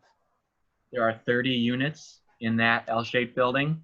Offhand, I do not know the exact count. I know it's on maybe on the survey. Okay, I guess I can count here too. And my other question is, like, what is your vacancy rate? Basically, it's virtually 0%. Okay. There is certainly a demand for residential housing in that area. And in fact, we have some brokers speak to us, leasing brokers, and they'll say, why'd you have an office building on this property? It'd be great as apartments. And we say, we agree. And but we tried to keep it going as is. As I said at the opening of my comments, we did hire multiple brokers to market it widely for commercial use. And it was very minimal takers, and those that did were unfortunately unable to succeed. Thank you. Mr. Crowell, did I see your hand, sir? No. All right. All right, so not seeing any other questions. Mr. Murphy, I think we already clarified we don't have any audio comments for this item. Very good. All right, so I will bring it back to this side of the table. Is anybody prepared to take action? You want to ask them if they want us to proceed since we don't have. Yeah, I'm sorry. Thank you. So just like our previous cases, we are short one board member. You do need 5 affirmative votes in order for this to pass. And there are 8 of us. We can postpone this till next month, waiting for hopefully a full board, or we can move forward with your permission.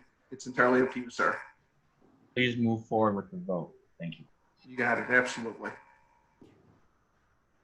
All right, anybody? Mr. Olpak. I'll move to accept the variances as requested. We have a motion. Anybody prepared to support?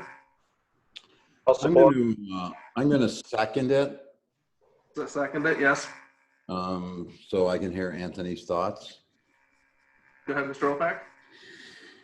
All right. This is a unique circumstance where you have a non-conforming use already on a site, so I have no problem with them switching it back to multifamily and going this route, which case doing that necessitates the need to waive the number B, whether it's 6 units or 5 units. One can argue one way or another. Does that really make that much difference? It probably doesn't. And they're concerned with the parking spots. If they're not having a problem now with parking, granted, there's no one in the office, so that might be, it'll be their issue when you have a full house and what to do with the parking if they don't have enough. I do agree, this being downtown, I could see the need of just needing to provide 1 spot per unit, per bed, I should say, and letting everyone else, fend for themselves at the parking garage who's a visitor. So because of that and the unique circumstances and dealing with those hardships, I have no problem with what they're asking for. Any other location, I probably would, but right here seems to be about right. And I agree with a lot of your points, and I'll also be supporting your motion. And my 2 main reasons are, A, it is so close to the downtown, And we have more and more people that are really trying to live with the kind of lifestyle where they don't have a car at all. We've got the Henry Ford facility going in right next door. If they do happen to have a couple friends over, they've got a parking structure right there. Frankly, I can see this will be one of those units where 4 or 5 or 6 units didn't even have a single car. That wouldn't shock me a bit because there's more and more people pursuing this lifestyle, and this is close enough to downtown where it's entirely feasible. And again, to Anthony's other point, if it turns out they are a spot or two short, they're going to have a couple unhappy tenants, and they got to figure something out. And I'm confident that they will do just that. Any other comments? Mr. Kroll. Yes, I will be supporting it. I renovated this building once, and I can't even imagine how you could do anything to it. If they were here today to knock the building down and rebuild something, I'd be great in support. So I guess we're not the design police, so I'll be in support. All right, not seeing any other hands, I will go ahead and start with the roll call vote. I'll start with myself. I vote yes. Mr. Olfak? Yes. Mr. Curtis? Yes. Ms. Zukin? You're muted. Yes. Ms. Robinson? I'll say no. Mr. Gavin? Yes. Mr. Platt? Yes. And Mr. Kroll? Yes, I'll support it. All right, so the motion passes 7-1. Thank you, sir, and good luck with your plan. Thank you very much. All right, have a great night. It's a bad idea. I appreciate your no, though, Nancy. All right, Mr. Murphy, let me know when you're ready to move ahead here. I am. Okay. Variance requests. Yeah, Mr. Pecky, if you want to go ahead and log out, there's no reason to, unless you're really enjoying this. Thank you again. All right, moving right along, and there's a number of variances here, so I'll just start with the beginning, and then I will hand you the ball, Mr. Murphy. Okay. Item E4. God, I can't believe that went through. 200818 public hearing on the appeal of WROK Rentals LLC, petitioner and owner for a variety of variances. And Mr. Murphy, I'll let you handle those. Sure. I'm going to share my screen opposite screen.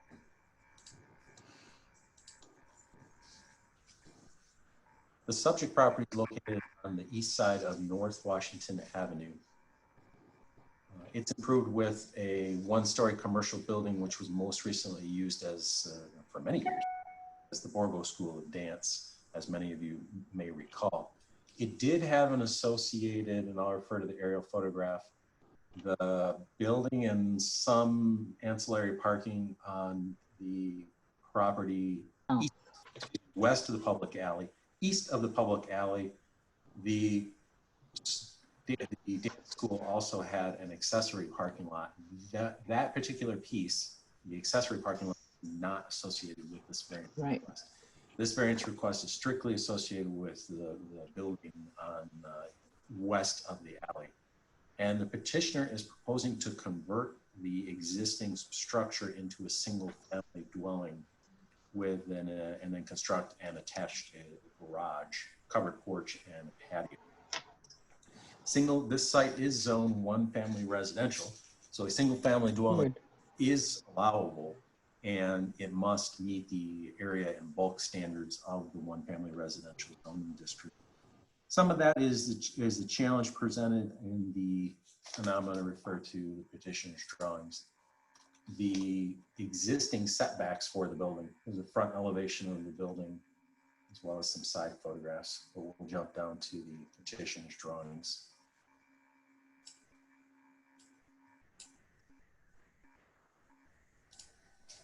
The structure maintains a non-conforming 2.2 west front yard setback. That's the setback closest to Washington Avenue. The ordinance requires a single family dwelling has a minimum 25-foot setback. Obviously, that's not possible if the petitioner is renovating the existing structure. So they're seeking a waiver of 22.8 feet from the minimum 25-foot front yard setback along Washington. The structure has no setback along the north property line. The building goes all the way to the property line at a portion of the site. The ordinance requires a setback of 5 feet. And so the petitioner is seeking a variance from that entire 5-foot setback. And the rear yard setback for measured to living space is required to be no less than 35 feet. In this instance, the petitioner is using the existing structure, which at its closest point has a 25-foot rear yard setback to the property line along the alley. The petitioner is also proposing to construct an attached garage on the southern portion of the property. That attached garage would be 1,008 square feet of floor area and have a lot coverage of 15.3%. As we had referenced in one of the prior cases, the zoning ordinance allows for an accessory structure to be no more than 10% of the lot area. In this instance, as referenced, the proposal is 15.3%. Additionally, no accessory structure can be more than 800 square feet in floor area. This particular, the proposal is 1,008 square feet. So they're seeking a waiver of 5.3% and 660 square feet related to that attached garage. The petitioner has provided elevations of the house, floor plans and elevations of the house. I will reference the drawing that illustrates the attached garage and the house. The existing building is shown on the right-hand side of the screen.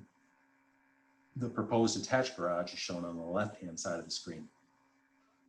The zoning ordinance has a particular standard which states that an accessory building or garage have a mansard, a hip, a gambrel or a gabled roof, and that it shall be compatible with the principal structure, the house, the single-family home. This is not your typical single-family home style. The petitioner has proposed a flat roof attached garage, which does mirror and is compatible with the one-story flat roof building. However, the ordinance does have some specific standards with regard to has to have one of those types of roof styles as mentioned. It clearly doesn't because it's flat. Therefore, they're seeking a variance from the board in order to have the flat roof garage. The site is accessed from the public alley, and the petitioner proposes to have a driveway the entire width of the public alley. The public alley, I'm going to actually go back to some of the photographs to provide some more context. The public alley essentially truncates just beyond the petitioner's property is on the right-hand side of the screen adjacent to the utility pole. And the alley, as you might be able to see, is truncated, is with a sign and a barricade. And the petitioner would access their property off of the alley. Their drawing illustrates that the proposal is to have a driveway off of the alley that leads to the garage, but that driveway actually spans the entire width of the property. You'll see that the petitioner is proposing to have what they refer to as decorative concrete pavers to have an extra parking area adjacent to the rear of the building, as well as a concrete driveway that leads straight into the garage. They have noted correctly that there's a utility pole there that will be required to be relocated. The zoning ordinance allows for a maximum driveway along a public right-of-way, whether that's a traditional street or a public alley, a maximum driveway width of 25 feet. The petitioner is proposing to have a driveway the entire width of the property, which is 60 feet, and therefore they're seeking a variance to waive 35 feet of that maximum width of 25 so that they can have a 60-foot wide driveway. The existing modified structure, the new attached garage, and there's a covered porch and a covered portion of a covered patio area. All of the petitioner's proposal results in a total lot coverage of 54%. Based on the lot size, the ordinance allows for a maximum lot coverage of all structures on the site of 30%. They're seeking a waiver of 24% from that maximum allowable 30% in order to construct everything that they wish to in order to convert this to a single family home. And I'll refer it back to the board if you have any questions that we have to try and answer. Oh, I will say that I don't believe we received any written public comment. We did not receive any audio public comment as well for this particular case. Any questions for Mr. Murphy at this point? Not seeing any hands. I see we have the petitioner present. Yes. The floor is yours, sir. Tell us about your plan. Thank you so much. My name is Christian Groth. I've lived in Royal Oak for the past almost 15 years now. I own some properties in the city. I initially saw this parcel and I actually sold the parking lot in the rear to Hillen Homes. Initially, our thought was to possibly build a new construction home there. I then started visiting the building, and the building is amazing. It's incredibly well constructed, 2,400 square feet. It's got a new roof on it.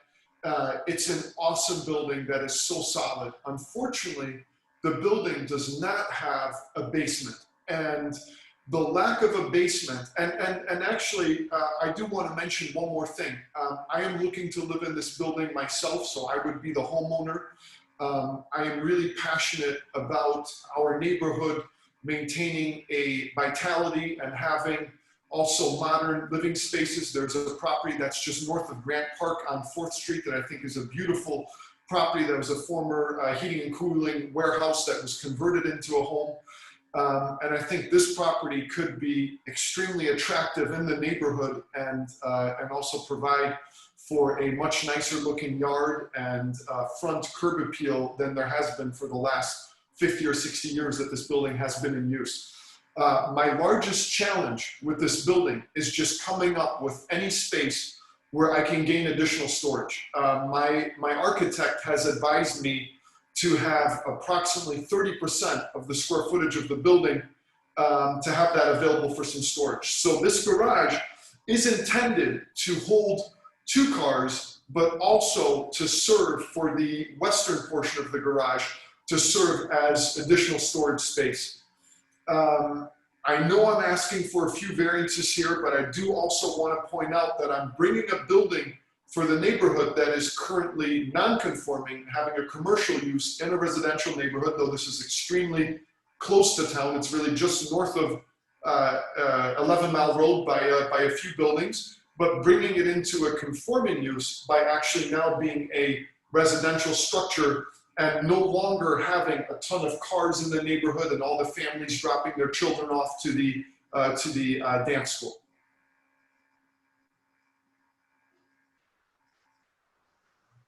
Mr. Opek. You're on mute. Anthony, you're on mute. Yep. I was gonna say, my daughter actually went to that dance school, so I'm a little familiar with it, having a good bones of a building. And I actually personally don't have a problem with new styles being brought into Royal Oak, because that's one of the great things about Royal Oak. The only question I have for you is, because having that garage takes up so much space on the lot, was there any look at putting that garage maybe more in line with the building that's already there and going up a second story or something like that, so that you weren't taking up all that lot coverage with that garage? And you mean we would be moving the garage to the west? Does that sound accurate? No, to the north. To the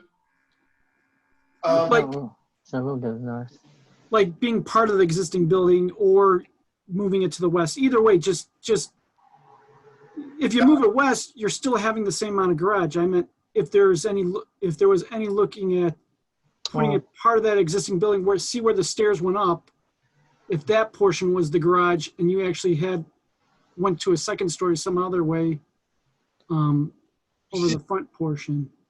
I did want to retain, as you're seeing in the current rendering, I really wanted to achieve a beautiful side yard with a patio, and I wanted to ensure that the house has really great curb appeal, because the rear of this property, especially with the parking lot that you're familiar with where you dropped your kids off, that's going to be, from my understanding, 2 new construction beautiful homes. So really no one is going to have, or very few people will have a visual to the rear of the building.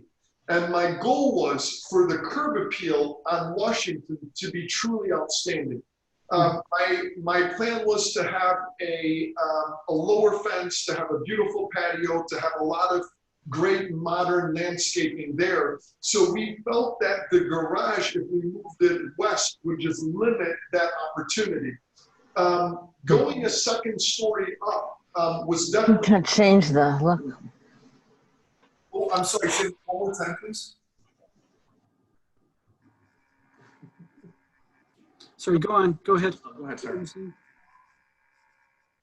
Oh, okay. So, and we actually looked at the feasibility of possibly adding a second story, but financially, there was such a huge cost of actually going up with that building that it just no longer penciled out for what I was able to do financially for it to make sense. So I'm really hoping we can maintain the garage. I want to be upfront too, even though I'm asking for these items, I would be willing to maybe make some concession on the sides of the garage, but I do want to have at least some form of storage in addition to parking 2 cars. The other item I would like to mention, these percolating pavers, because I know that water runoff is always an issue in the city. I've done some research, and I'm in the real estate business. I think they are a really good solution for this. But if the board felt that having a grass area or a nicely landscaped area, that's another area where I would be willing to certainly consider some, some concession from what I'm asking for. Any other questions for the petitioner at this point? Mr. Kroll? You're on mute, Alan. Yeah, Alan, you're muted.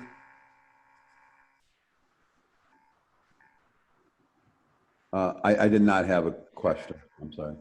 Okay, I keep seeing your hand. I apologize. I'll try to sit on my hands. Yeah, that one's officially in the air. Please. And you're muted. Yes. Okay. You mentioned that you'd be willing to change that brick area to a landscaped area. So you don't need that for extra parking, and then you wouldn't need the 60-foot wide drive going across the whole back of the property, correct? That is correct. There is a plan in my mind that would include a beautifully landscaped area there that I think I would feel really passionate about. One of the main driving forces behind this is I wanted to create something that has beautiful modern landscaping, and I think I would certainly be willing to concede that particular area as long as I was able to retain a reasonably sized garage there if it was more appealing for the board to maybe allow that.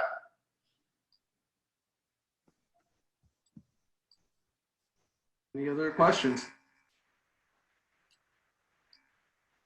Yeah, well, I don't see any, and Mr. Murphy had mentioned we don't have any audio or written comments on this particular item, so is anybody prepared to take action?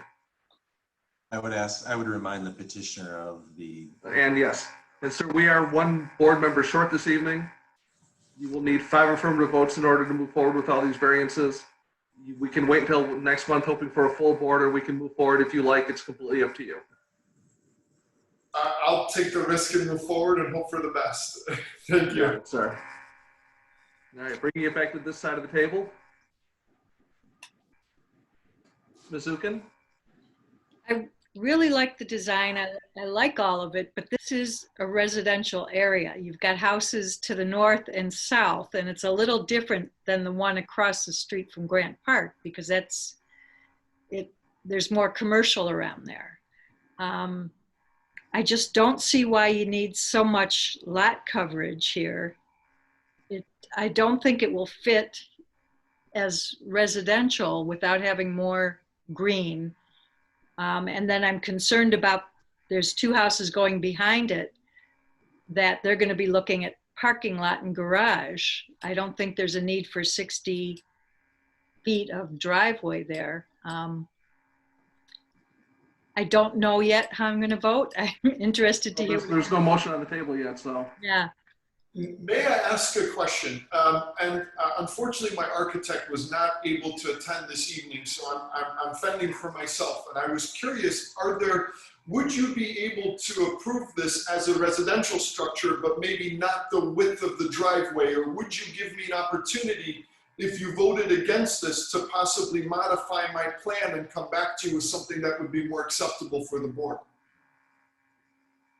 The one thing that I really sort of hate to get into is it's really, we shouldn't be redesigning your plan. Okay. You know, that just leads on a slippery slope, because I've got some ideas in my head what I think would improve it. But at the end of the day, what we're looking at is what you have presented to the city. I mean, you know, this is certainly a challenging site, and you're dealing with some pre-existing conditions that I think we all recognize are going to be challenging. And if you're going to move forward renovating a building like this, then I think as a board, we're going to have to exercise some flexibility. But I mean, if you have some ideas that you want to work with and with Mr. Murphy, and you want us to table this for a month so you can clean some things up, that's certainly your prerogative. Before I ask you that, I see a couple hands here. Mr. Opak? I'm gonna make a motion that to grant, let's see, not all of them, but A for the non-conforming, right? B, C, D, G, right, and I for right now. All right, so we have a motion for everything but E, F, and H. Does anybody? Everything but stuff dealing with the garage. Right. Does anybody want to offer a second? I will second that here, Anthony. I want to hear what you have to say, because I'm sort of marching on the same road you are, I think. Yeah. I very much appreciate what he's trying to do. It's great to take a commercial building and turn it back into residential to match along with the rest of the residential.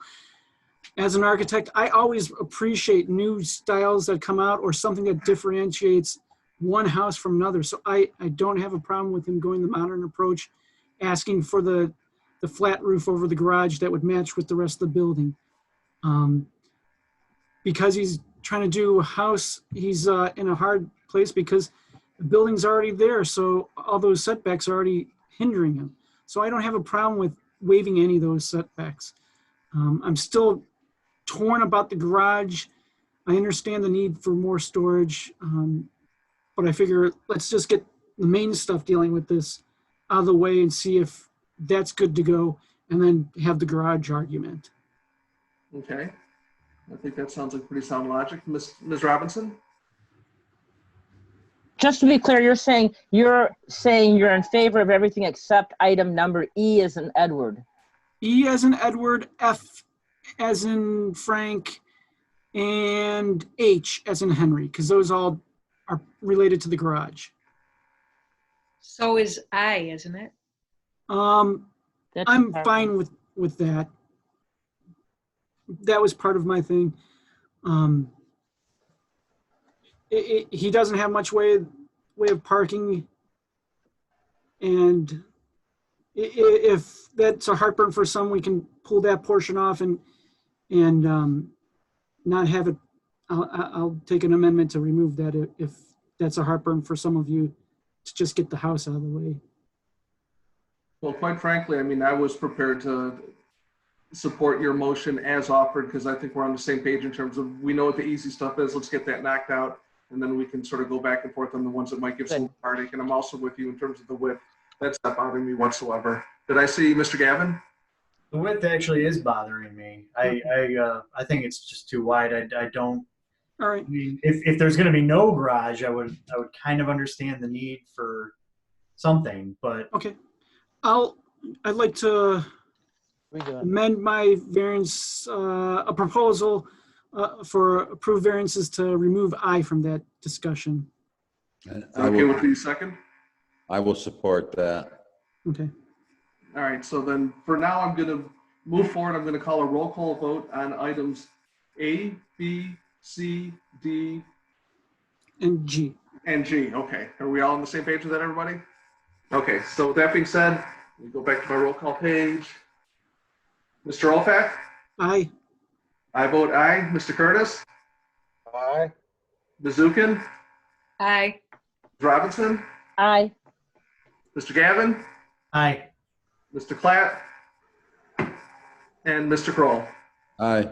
All right. So with that handled, Anthony, I'm going to give you the floor back and good luck. All right. Well, theoretically, E controls the rest on this coverage because the garage is what's doing the lot coverage. So whether or not we waive 348, waive 300, waive 200, that's one thing. And then the other thing I see is the driveway. So the petitioner gave the amendment to do the driveway possibly as pulling off. So we'll hold that off because I'm guessing if the garage doesn't pass, he'd want that portion. So he's willing to go down a little bit in the garage. How about we just waive 300 or 250 off the 800 square feet, so he still has over 1,000 square foot garage for accessories. Again, I think you've got your numbers wrong there, Anthony. Oh, doing. I'd suggest right now that is we allow 1,008 square feet. Yeah. I'd suggest that we allow the petitioner to provide their insight based on what's already occurred and offer to either table the request and come back or inform you as to what they would be comfortable reducing the variance request and asking. May I ask Mr. Murphy a quick question about that? Sure. So it would not cost the petitioner any more money. It's not a new case file to table what we did not vote on. Is that true? Correct. They could come back and ask for, or alternatively, they can come back and ask for less of a variance request. Right now, you could give him less of a variance request with his input, or you could give him less of a variance request without his further input, or you could deny the variance request. Well, this is where my head is at. And actually, I'd like to look at the petitioner when I say this and see if his head nods or what have you. It seems like the two things that are giving us a heartache are the width of the driveway and the size of the garage. In virtually any other setting, the ordinance would allow you to build up to an 800 square foot garage or 10%. I understand, given the challenges here, that 10% just is really rather unreasonable. It's, I can see how that wouldn't be feasible. Would you go back? Can you switch screens, Mr. Murphy? I can see the petitioner, thank you. If we proposed amending what you're asking for with the modification of a 25-foot driveway width and an 800 square foot garage, which in most cases in Royal Oak would be the max that you can build. I'd like to hear from my fellow board members if they're, if I see some heads nodding or if they have a heartburn with that. I'll go with that. Mr. So the other thing I want to point out too, I heard there was conversation about trying to move that garage directly behind the structure. But if we were to do that, that would prohibit the applicant from turning in from the alley. Therefore, he'd have to turn in sideways, which therefore would bring more pavement onto that side lot line to simply turn into that garage. So I don't know if that's a viable option either. I think you'd be swapping it out. The garage would get smaller, sure. Just wanted to point that out. I don't think that would help by putting it directly behind it. Ms. Robinson. I just want to say that I don't have a problem with those 3 extra parking spaces that he's coming in off the alley. It's an alley. And it also, it seems like we keep taking away parking. Parking's an issue. And the fact that he has a little bit of parking, there's no parking on Washington. I just want to voice my opinion that I don't have a problem with that. Mr. Gavin. I guess my one concern is we're kind of asking Mr. Groth to think about how he wants to change his plans here without benefit of him having his architect present. That's true. I just kind of wanted to voice that. Maybe I kind of lean towards, I mean, it's up to petitioner, but I really would like to have an opportunity for him to consult with his architect and come back to us. I agree with that. I mean, would you prefer that? I mean, because you know what we've already passed. Would you like to go back to the drawing board and come back in front of us and see if we can finish this up next month where we're not doing this hodgepodge? I feel that if the board would consider the current size of the garage, I would be willing to give up the parking spots to add more grass or landscape area into the northeast corner of that property, if that's an option. And I do appreciate the board member who does not have a problem. It would be great to have that parking, but if it beautifies the rear alley more and it may be better for water runoff, I would certainly be willing to make the concession in order to gain a little bit more interior storage room that the larger accessory structure would in fact offer. Mr. Klatt? So one thing too, it appears if the garage were to push, that would be to the west 6 feet, at least you'd have 20 feet there of depth to place 2 cars in a driveway in front of that garage. So simply shifting it west a bit to give you a driveway in front of the alley, if that makes sense. I think we're getting to the point where I think we're probably better off if we take Mr. Gavin's advice. I think we have 8 different mindsets here, and I don't think it's fair to the petitioner. I'll make a motion to table the remaining variances until next meeting. All right, we have a motion by Mr. Opak. We have a second by Mr. Gavin. Any discussion on that motion? Mr. Curtis? Yeah, I happen to know this guy a little bit because of our profession, and I know he's very capable of thinking this through, but I also appreciate that doing it on the fly isn't necessarily always the best way to think things through like this. So are you okay with tabling it? Because it's your house that you're trying. Are you okay with tabling it? Yes, absolutely. Thank you so much for even allowing this level of discussion, because it gives me so much better of an idea of what I can maybe go back to my architect with and make some changes that are going to hopefully make the board happy. And I'm so passionate about this particular home and living in that section of town. So I would really love to make it work out for everyone. Thank you. All right, excellent. Thank you, sir. All right. So with that in place, I will go ahead and make the roll call vote for the motion to table the remaining items until next month, and the petitioner can go back and work with the city and his architect a bit more. Mr. Kroll? Yes. Mr. Klatt? Yes. Mr. Gavin? Yes. Ms. Robinson? Yes. Ms. Zukin? Yes. Mr. Curtis? Yes. Mr. Opak? Yes. And I vote yes. All right, sir. Hopefully we will see you next month with an even better plan. Thank you so much. I appreciate it. Have a good night. All right. Thank you, sir. All right, Mr. Murphy, let me know when you're ready. I am ready. Okay. Item E5, case number 200819, public hearing on the appeal of KBJ Group LLC petitioner and Neff Investment Company LLC owner for the following variances. A, waive 2 feet of the minimum required 50-foot in-lot width for parcel B. Waive the requirement prohibiting driveways in the front yard setback for parcel A. To permit a land division to create a vacant single-family home site and retain the existing single-family dwelling with a new driveway approach and driveway at 2221 North Wilson. Mr. Murphy. This site is 100 feet in width, 155 feet in depth, and contains 15,500 square feet in lot area. It's comprised of various portions of platted lots. In July of 2017, the petitioner submitted a land division application in order to demolish all the structures on site and create 2 vacant and buildable 50-foot wide single-family home sites. Petitioner did receive administrative approval, and they did not act on that approval. Instead, they're in front of you today with a different concept, which is to divide the property and divide the property to create a vacant 48-foot wide single-family home site on the south side of the property. In order to accomplish this, they'll have to remove the existing approach driveway, attached garage, and breezeway. Now I'm going to flip to a different page now so that we can look at a photograph to give you a better vantage point of what's currently there.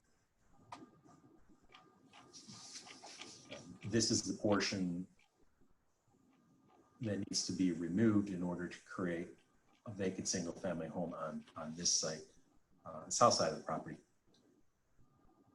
The resulting parcel size would be 52 feet in width, and it would contain the existing single-family home. The petitioner did, I'm going to refer to, the petitioner did illustrate that they were proposing to remove the existing breezeway and garage and driveway and install a new driveway for parcel A on the north side of the existing home. That driveway was not straight in line out to the street. It had a slight jog in it. The proposal has a slight jog, and that's to accommodate the existing light pole. And I'm going to jump back to the photograph to give you a better understanding of why they were originally proposing it. This light pole, which provides a light to the street, they were proposing a driveway that essentially went on an angle and then up alongside the home. The petitioner has withdrawn the variance request related to the driveway. They indicated that they are willing to pay to move this light pole, and the driveway will then be simply straight out to the garage with an appropriate drive approach adjacent to the single family home to the north. That variance request has been withdrawn. However, the home site that's being created on the south side of the existing property is 48 feet in width. The ordinance does allow us, staff, to review the proposal in comparison to the lots on the block to determine whether the proposed lot is the same size or larger, in this case in width, to a majority of those lots on the block. This block, 48 foot wide, is not the same size or larger than the majority. It's only 42%. It needs to be at least 50% or greater. So the petitioner is seeking a waiver of 2 feet from that minimum 50-foot lot width to create a vacant single-family home site on the south side. Petitioner has provided a written statement, and we have received public comments that are included in your report. And I'd be happy to answer any questions that you may have to the petitioner, providing some background and further background information. Any questions for Mr. Murphy at this point? Mr. Gavin. So if you were to do a 50-50 split, I presume we would need a variance for the side yard setback for the current house. Am I correct? The petitioner can speak to it, but yes, he is trying to retain the existing single-family home, and in order to do that, it was one or the other. Variance request related to creating a new lot size or a setback variance. He had decided to proceed forward with this variance request to make the lot size versus a setback. Yes. Mr. O'Fay. Just to be clear, had he not wanted to keep the house, this wouldn't even be in front of us. They'd split it and just rip out the house, and it'd be administratively waived off as a lot split. Yes, and that was the original proposal in 2017, which staff had provided its approval toward, and the petitioner didn't act upon it, and they can provide the board with some further insight as to why they elected to choose this route versus that route. Mr. Clapp. And just to point out too, at 3 feet wide, that house would have fire rating issues on that side too. So you'd have to modify that wall a bit to make it comply. It'd have to be a rated wall. So there'd be some modifications. They'd have to verify window sizes and percentages. Could be a challenge. All right, any other comments or questions for Mr. Murphy? All right, is the petitioner present? Yes, I am. All right, we cannot see you, Mr. Hawthorne. Okay. I don't know what to do. All right, we'll live with it. All right. Can you I'm a see little it? technically challenged, sure. Can I hit a plus button? Is that Well, gonna you do it? know, I mean, we don't have to see. It's not that big deal. Okay. Tell us about your plan. Yeah, the plan would be Oh, there you to, the plan would be to demo the breezeway, the existing garage, and there's some outbuildings in there, and take the home and repurpose it and move the driveway from the south side to the north side of the house, which would require us to completely, switch the whole house around, because it'd be a complete redo of the house. And, to build a nice house that's compatible with what's in the neighborhood. It's a perfectly good house. It hasn't been lived in for 3 years. And, there's, seems no sense to tear it down over a foot or two. And then on the new lot, it's 48 feet. One of the things I worked with Joseph on this, and I put it in my notes as well, that at 48 feet, I'm compatible with 42% of the existing houses. At 49 feet, I'm actually compatible with 63% of the existing houses. So if I was able to go in for a 49-foot, 51-foot split, it could be approved, except now I still have a foot issue on the yard side back. So it's this foot that I'm dealing with here to try to save that existing house. House has been abandoned, as far as I know, for about 3 years. Gas has been cut, the electricity has been cut. There's, it's an eyesore in the neighborhood. And, I talked to a couple of the neighbors. They would all be pleased to have this house be repurposed and have 2 new houses on the property. All right, any questions for the petitioner at this point? All right, not seeing any. Mr. Murphy, do we have any audio comments that we need to deal with on this matter? I know we had at least one letter. Okay. All right, so then with no questions for the petitioner and no public comment, I will, sir, we are short, like our previous items, we are short 1 board member this evening. You do need 5 affirmative votes in order for this matter to pass. Would you like us to move forward with the vote tonight, or would you like us to wait till next month till we possibly have a full board? It's 100% up to you. I'd like to move forward if we could. You got it. Mr. Curtis. Move to accept the variances requested here. We have a motion. Second. See a second by Mr. Gavin. Mr. Curtis, floor is yours. Yeah, I mean, saving houses is kind of unique on this board. As we hear, people want to tear them down a lot, so that's exciting to rehab an existing house, and also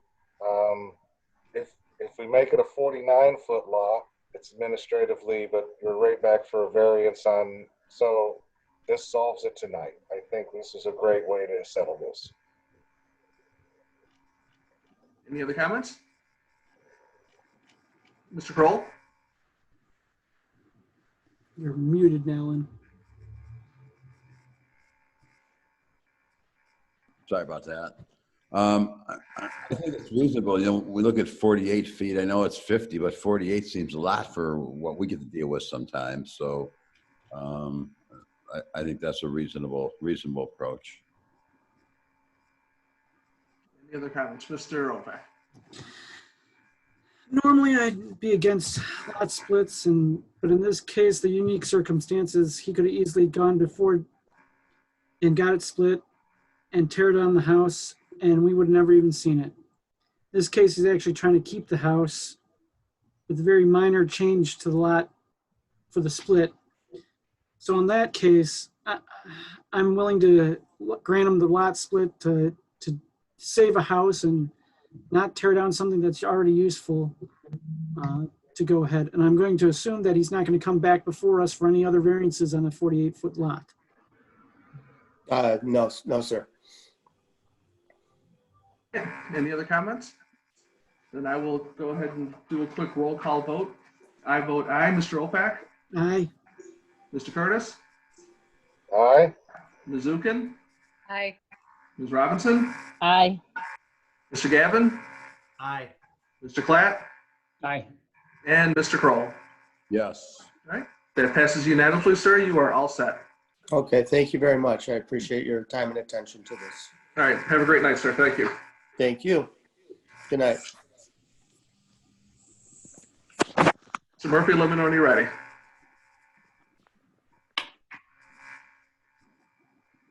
Just jotting down some notes. I'll be one moment. Sorry. Oh, no hurry.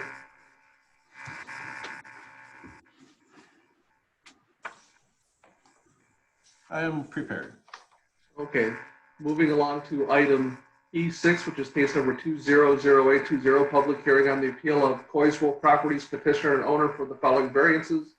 A, waive 165 feet of the minimum required 6,000 square foot lot area for the proposed interior lot parcel B, and B, to waive 5.5 feet of the minimum required 60 foot lot width for the proposed second corner lot parcel A to permit a land division and create 2 vacant single family home sites located at 4105 Highfield. Mr. Murphy. This site should look familiar to some, I believe all zoning board members. Exactly a year ago, the petitioner was in front of the board in person and asked for variances to construct a new single-family home with an attached garage. The board did grant variances in order to accomplish that. The petitioner has elected to not proceed forward with that variance. They did demolish the existing home that was on the property and it now sits vacant, as you can see in the aerial photograph. The site is comprised of 2 platted lots, and we'll look at the survey.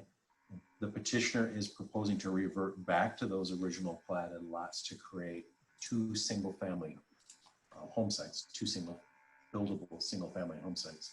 There's some photographs illustrating the current condition of the property. As you can see, it's got a fence around it and it's vacant. This is the view from Highfield adjacent to the side street. The petitioner's survey illustrates that they're back to the original platted lots of 1015 and 1016. The zoning ordinance requires that any newly created lot for an interior lot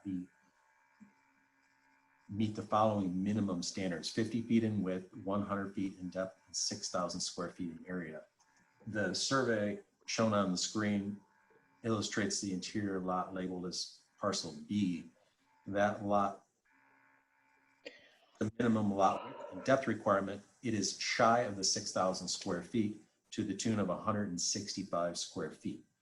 That's the variance they're seeking, from 165 square feet from the minimum required 6,000 square feet for the interior lot, parcel B. Parcel A, the corner lot,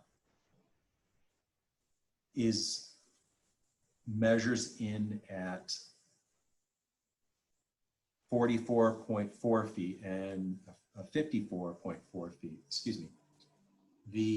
As many of the board members know, this is not a rectangular lot. We do measure by definition in the zoning ordinance a lot width at the minimum required front yard setback. I'll refer to the survey once again. The minimum required front yard setback, as noted on this petitioner's survey, is 44.4 feet. That's the measurement of the house to the west at 4115. That's the minimum required front yard setback for any new structure that's built on either both the current parcel or individual parcels. We measure the lot width at that minimum required front yard setback. You can see the curvature of the lot as it proceeds towards Highfield. We don't measure by ordinance. We don't measure anywhere in this curvature. We measure the minimum front yard setback. The ordinance requires that a corner lot be no less than 60 feet in width. The proposal, based on reverting back to the original plat, measures in at 54.5 feet. Therefore, the petitioner is seeking a variance of 5.5 feet from that minimum 60-foot width. The petitioner did provide the board with some comments. We also received fair number of written public comments that are included in your packet, as well as some audio public comments that were received today. And it would be appropriate at this point to play those public comments for the board to consider. Please.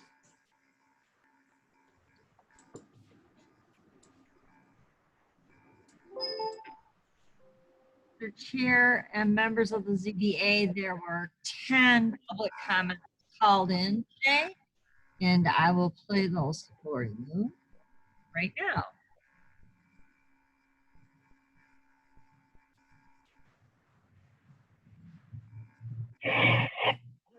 My name is Susan Tedesco. I live at 4103 Amherst Road, which is 3 houses from the subject. Case number 200820. And my concern is the concern that I have, which is really severe, is that the projection on this new development is not in keeping with the integrity and beauty of our community. I would like to veto that if I could, please. I really don't think they should be splitting that lot. It's going to change the topography, and it's not in keeping with the beauty and integrity of our community. Thank you for listening. Susan Tedesco. Goodbye.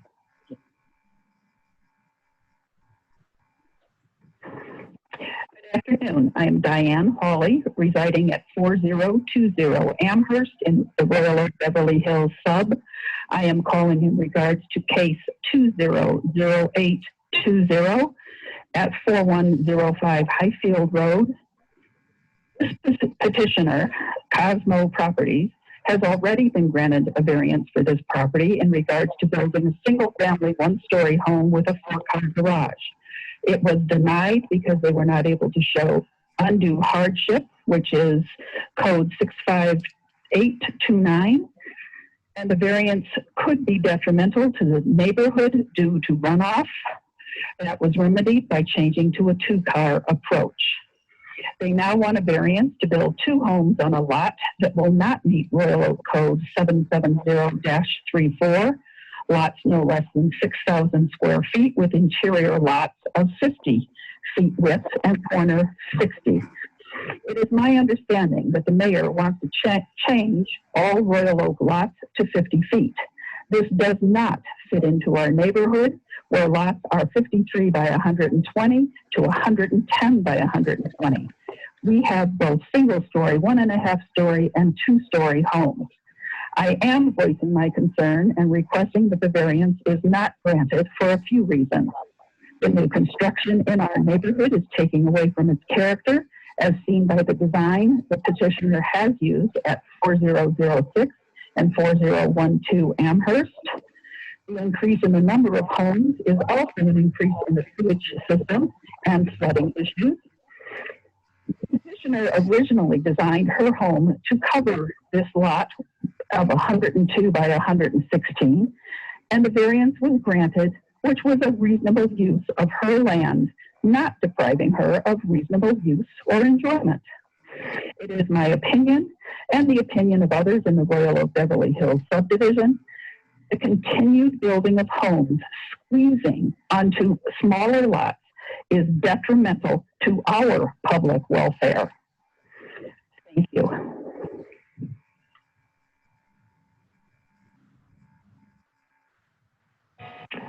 Hello, this is Mick McGuire. I live at 4456 Arlington Street. I'm calling in regards to a property at 4105 Highfield Road. This is in my neighborhood, and they are wanting to split the property. This property does not meet the general requirements in our neighborhood of having a 50-foot lot. So they would not be able to fit 2 properties in their 50-foot lot. So I'm asking that this be turned down because we want to keep our neighborhood looking the way it does, and we do not want to start having homes jammed in there. Thank you very much. Bye-bye.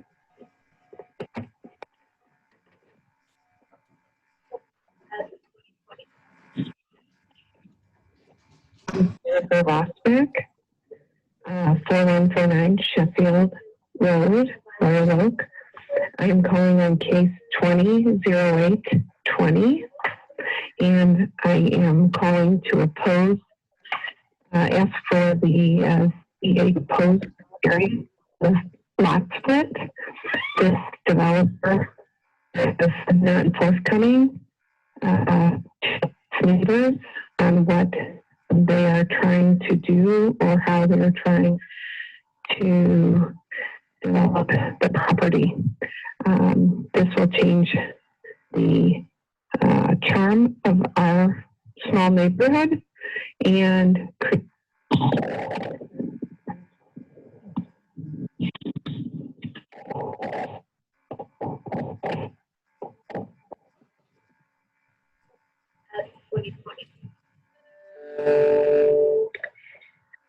My name is Cindy Goodacre.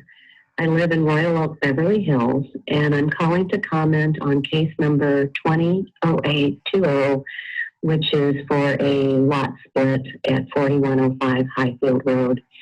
I would like to express my objection to this lot split. There are many places in Royal Oak, many places in Royal Oak where narrower lots are part of the standard zoning. This is one of the very few neighborhoods where larger lots are zoned and are part of the feel of the neighborhood.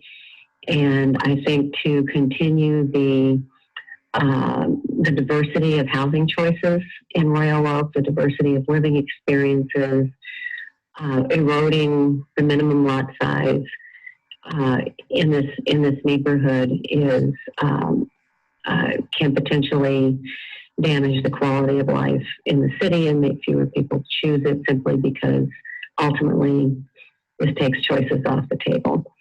So I would recommend that this lot split be denied. Thank you. My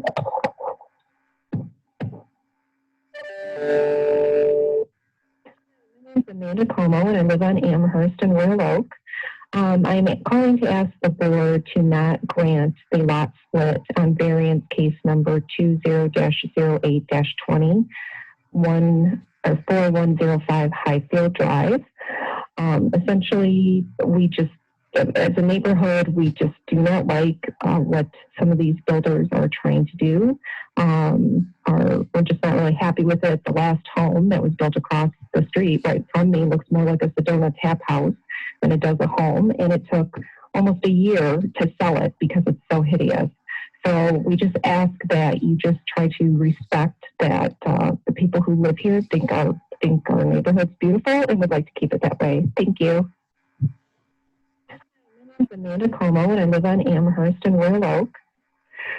Hi, this is Gail McGuire at 4456 Arlington Drive, and I am calling about the property at 4105 Highfield Road. It's case number 200820. And I'm against giving the variances needed to split this lot to be able to build two houses. Builders come into our neighborhood and try to split these lots just to make more profits, and it leaves us homeowners with our property values going down. We love our neighborhood and are proud of our well-kept homes with larger size lots. We do not want our neighborhood changed so builders can come in and make larger profits. This hurts our neighborhood.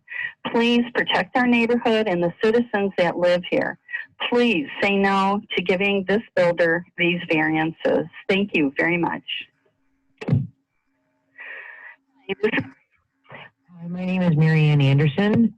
I live in Royal Oak, Michigan. The case number I'm calling about is 20-08-20. And I oppose the variance being granted for the property, I believe it's on Highfield. That it will change the look of our neighborhood. And there was also something that came before the board for Arlington, which the variance was not granted. So I don't think this one should be either. Okay, thank you very much.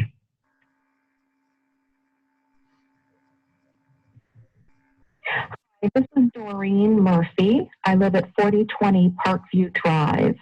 I'm calling regarding case 200820.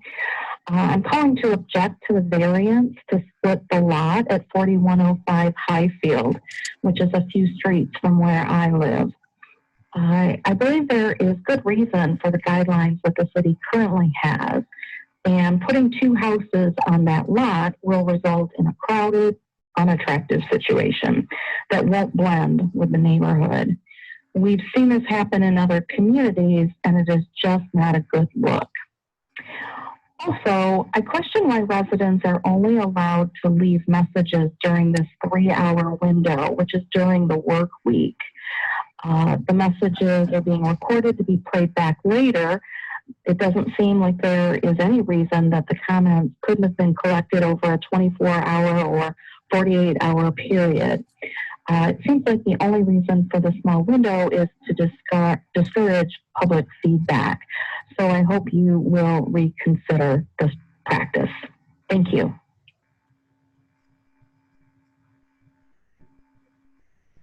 Good afternoon. My name is Kathy Brinkman.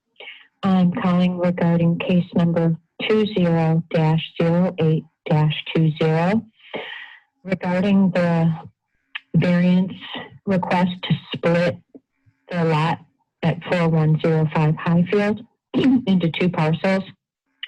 And I am adamantly opposed to that idea. It is not in keeping with the character and charm of our little neighborhood. And they've already destroyed Amherst with those two ridiculous homes they've built. And I just think they've come in and made their profit, which is affecting us in a negative way. And now they want to just keep doing it. And they can go to Birmingham.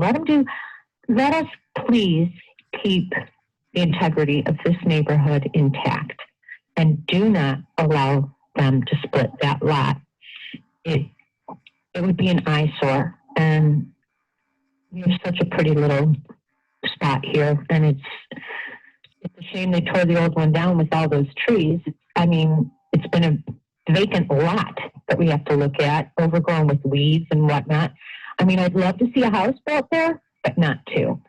So please add me to whatever the list, count number, whatever, for opposing the variance to split that particular lot.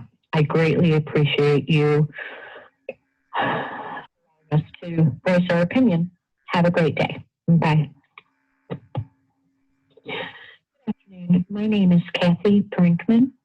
I'm calling regarding case number 20-08-20 regarding the variance request to split the lot at 4105 Highfield.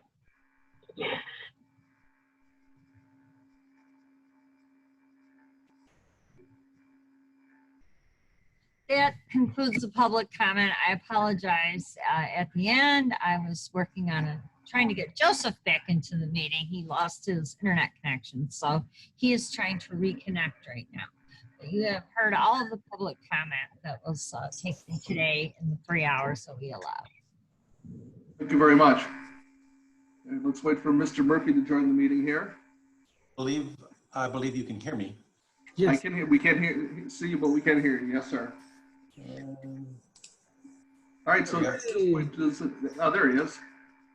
Before I move along to the petition, does anybody have any questions for staff at this point? All right. Not seeing any. Is the petitioner present?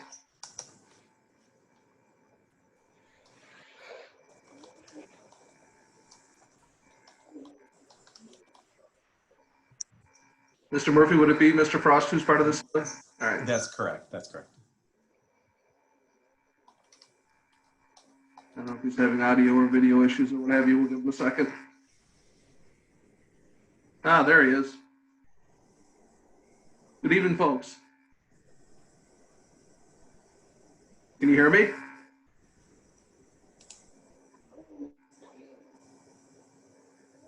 I don't think they can hear us.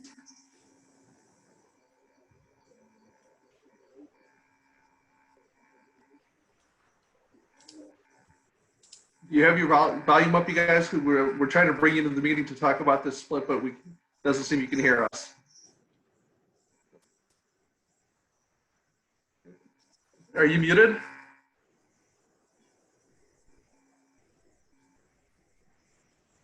It will be very nice when we are no longer doing this via Zoom. That is for damn sure. Mr. Esprit, they have a video connection, but they do not have an audio connection. That's okay. All right. Well, and I can see Mr. List. I mean, if they don't have an audio connection and we can interface with them and ask them questions, I mean, what do you recommend? Should we table this until we can remedy that, or? It looks like they're connecting to audio right now. Yeah. Okay, that's good news. I was going to say, if that doesn't work, is there a phone number they can call into? Oh, there's a microphone shown. You just got to unmute. So right now you have audio, but you have your microphone muted. Unmute your mic and we can move forward. There it is. You hear us now? Yep. Okay. Excellent. Okay, so the folks, we've been through public comment. We've asked staff any questions that we have. The explanation of what you're trying to do seems pretty clear, but if there's anything that you two want to add, please, now is the time. Sure. Can you turn it down a bit, Rich? Hi. Yes. I heard the public comments, which I was actually kind of surprised about, because on the actual street on Highfield and a lot of the neighbors, including Steve Baldwin, we've spoken with, and they seem to think that it was, I'm sorry, I'm hearing like somebody's not muted.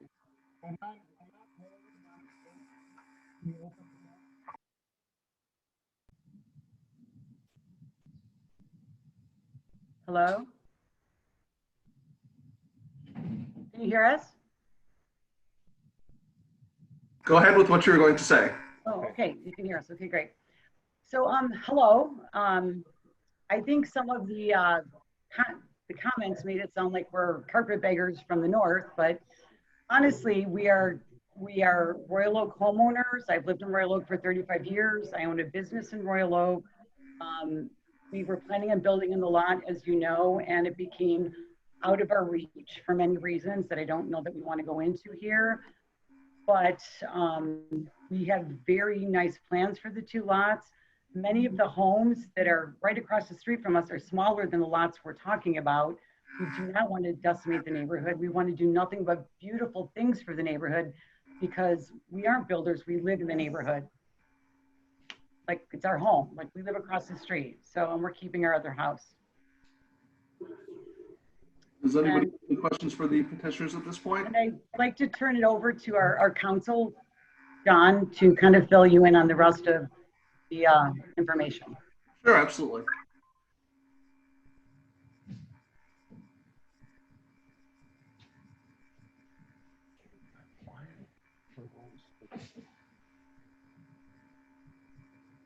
We're hearing a recording next to us.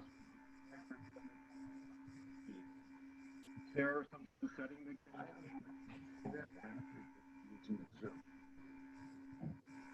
You might have to move closer to the microphone because we can just barely hear you. Okay, so we hear Kelly just being re-recorded and played to us, and making us very difficult for us to speak. Is there some setting that... Can you hear us now? Ah, there you are.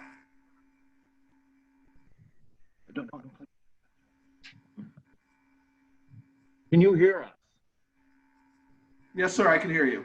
Okay. Good evening. Again, my name is John Harris. I'm counsel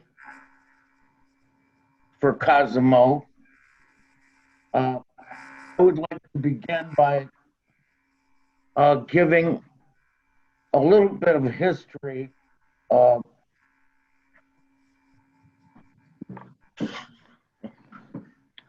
Originally,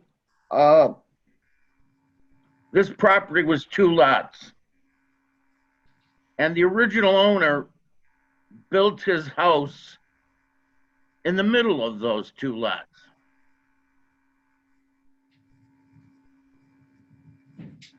So the lot was never combined into one lot. It was only made one lot for tax purposes.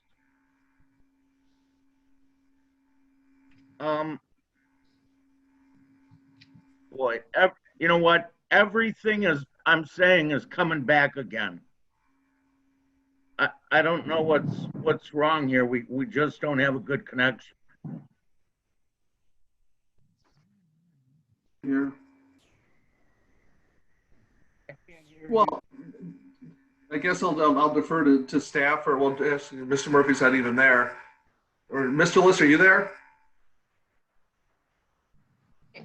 I hear him fine. I'm not hearing any duplication. I'm here, Mr. Chair. All right, so we've been able to hear the more recent comments. Yes. Okay. Yeah, well, sir, just go ahead with your comments, and I know we're having some audio difficulties, but we'll just muddle through it as best we can. So just your comments, if you would, please.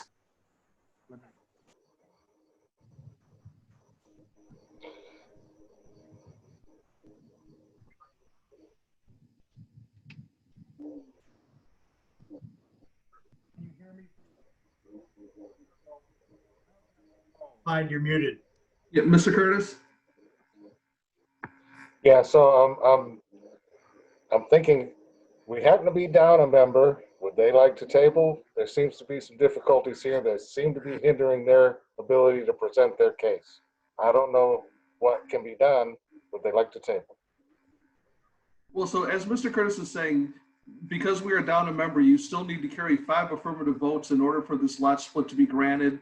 So out of the 8 of us, you do need 5 affirmative votes, and we are having some technical difficulties. We could table this motion, try and get those things corrected and address this next month, unless you folks are in a position where you're on a time squeeze and you want us to move forward. I just hate the idea of not giving you a fair case if we can't hear the arguments that you want to make. Well, in fact, we are hearing the arguments, but it seems to be stifling their ability to present because it's echoing back at them. If they were willing to persevere through that, we're hearing it. But I understand if you want to make a good case, it might be detrimental. So They might be having the echo if they have 2 pieces of equipment going at the same time. So they're hearing the speakers from the one audio equipment stereo with the other equipment. No. They need to turn one of those to mute, and then they won't have the stereo.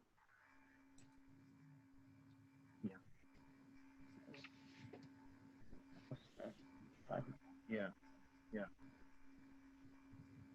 We heard Mrs. Frost real clear. Yeah, we could hear her just fine. So I don't know if you need to go where she was at and speak from that position. Yeah, try that. Everything that is said, we hear it played back to us about 2 minutes later. So what it does is we can't, there's a 2-minute delay in stuff getting to us. If you don't mind, I can try leaving the Zoom meeting and rejoining the Zoom meeting. I'm sorry, I just can't hear. Okay. If you wouldn't mind, I can try leaving the Zoom meeting and rejoining the Zoom meeting. Actually, right now you sound perfect. Yeah, I can hear you perfect. Yeah. Yeah. Points. Right at that location where you're at. Yeah. All right, so please, yeah, have your attorney jump back in and hopefully we can move forward here. Okay. Basically, I was indicating that originally this was one lot.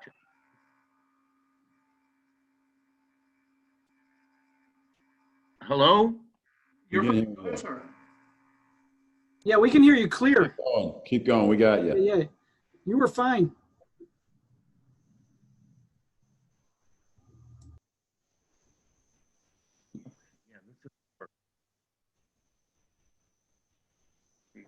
And I think we might be at an impasse here.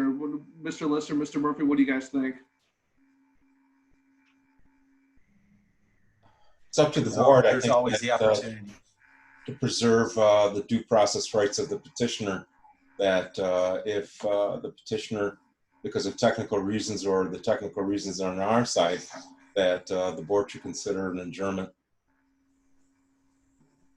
I mean, I hate to do that and push them back a month, but I don't see how else we give them a fair hearing. We try rejoining the Zoom meeting. Let us leave and see if we rejoin, it may act differently. We can Give us a few minutes to rejoin the Zoom meeting.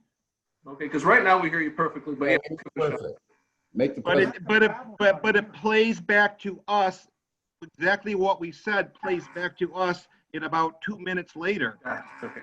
So there might be some loop in there. Let us leave the meeting and rejoin and see if it works. Alternatively, you can call in as well, not just the Zoom. You can call in. That's the alternative. You can call in and use your telephone, not the Zoom. I don't know if he got that one. We'll wait and see. This is where Richard plays a little something across the cable system as we wait. On a lighter note, I don't know if any of you caught one of the emails of someone who gave a comment on a previous thing. It said Luddite forever, and I find that pretty humorous that a Luddite uses email. Good catch. Should have used a stone throw. Smoke window. signal? Yeah, there you go. Or swallow, unladen swallow. I think we need to have some basic Zoom training for our participants. Hopefully we I don't. go through this all day long. Half people I've had that feedback before, though. When it comes back at you, it's not pleasant.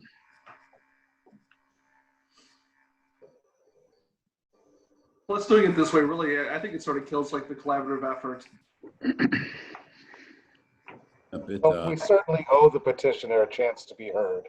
Yeah, in a way they feel confident presenting their case, and so giving it the best shot we can here. So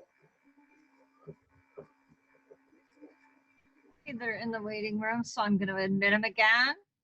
Okay.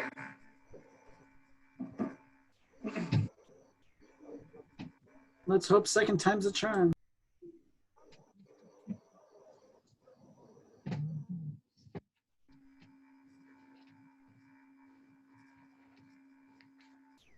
Looks like they're muted. There they go. Now they're unmuted. Can you hear us? Yes. You just got to speak up louder. Okay. So can we start over then? We don't have to hear the phone call this time, though. Yell into that phone. Okay.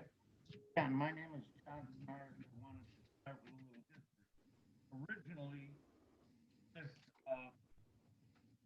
property was 2 lots. The original owner, built a home in the middle of those 2 lots. The city never formally turned it into 1 lot. What they did was they made it 1 lot for the tax purposes. So for all intents and purposes, it's still 2 lots.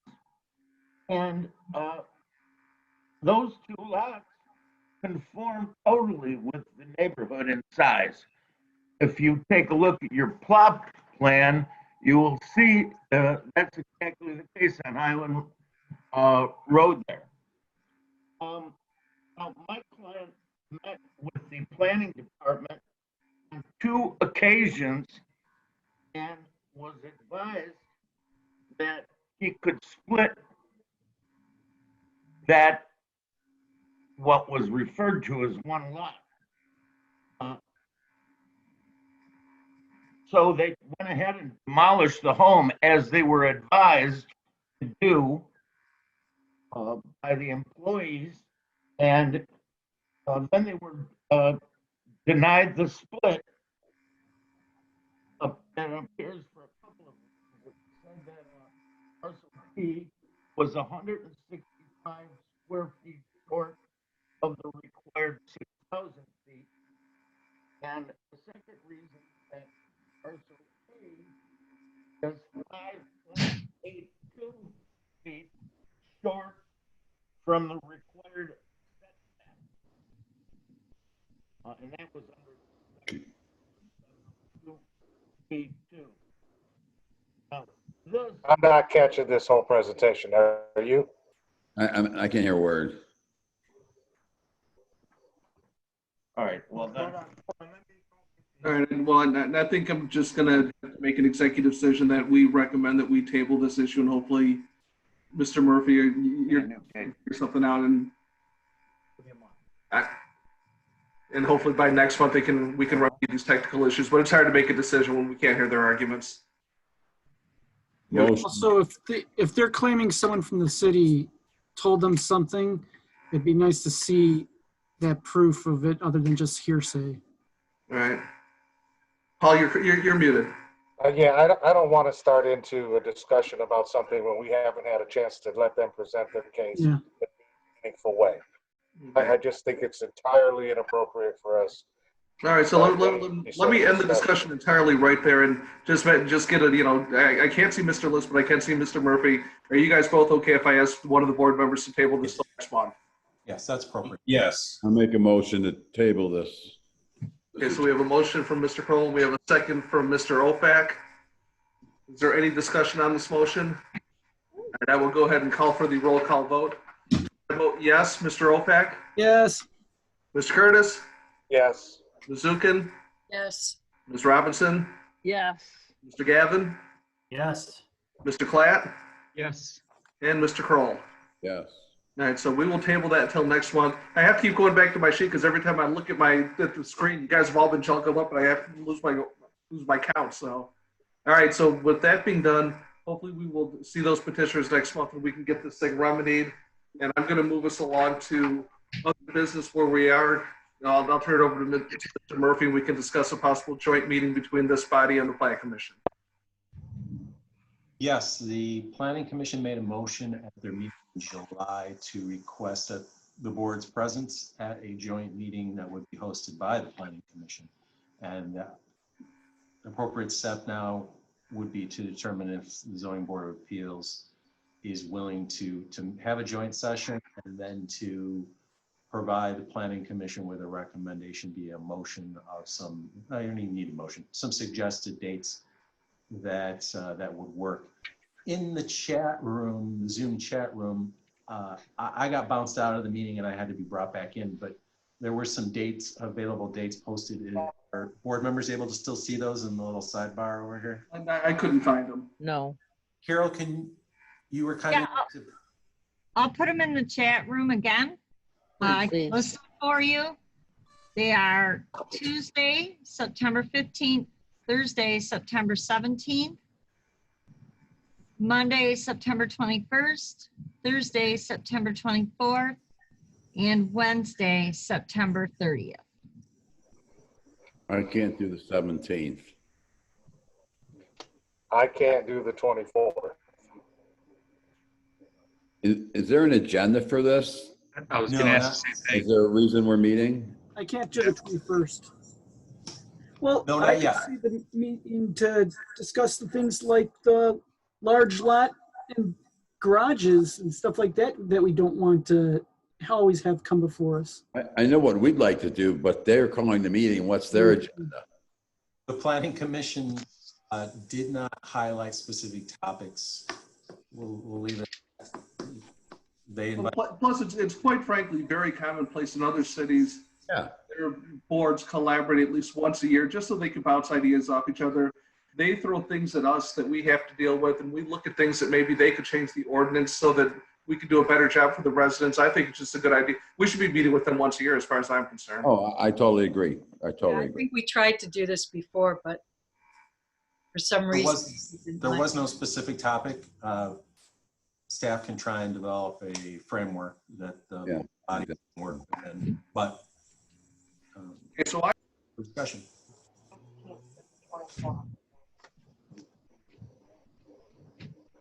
So the remaining two dates that didn't get X'd by somebody was the 15th and the 30th.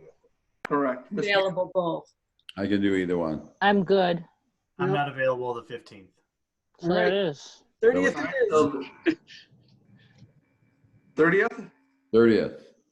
All right, I'm not going to do a roll call vote. I just want to see heads nod. Yes. All right. Is this going to be a Zoom? Yes. Is there an alternative date? A second date? I understand that not all board members may be able to participate, but it would be wise to have a second, second date. Since all of us can make it on the 30th, and it only sounds like on the other 4 days there was one person, if you're able to coordinate it with the Plan Commission schedule and one of us gets zapped, then I guess so be it. Okay. I'll be there anytime but the September 17th. Yeah, so we'll drop that in their lap and see how it works out. All right, if everybody's okay with that, then I think we are ready for the mystery motion. Motion to go home. Oh. Alan, seconded by Paul.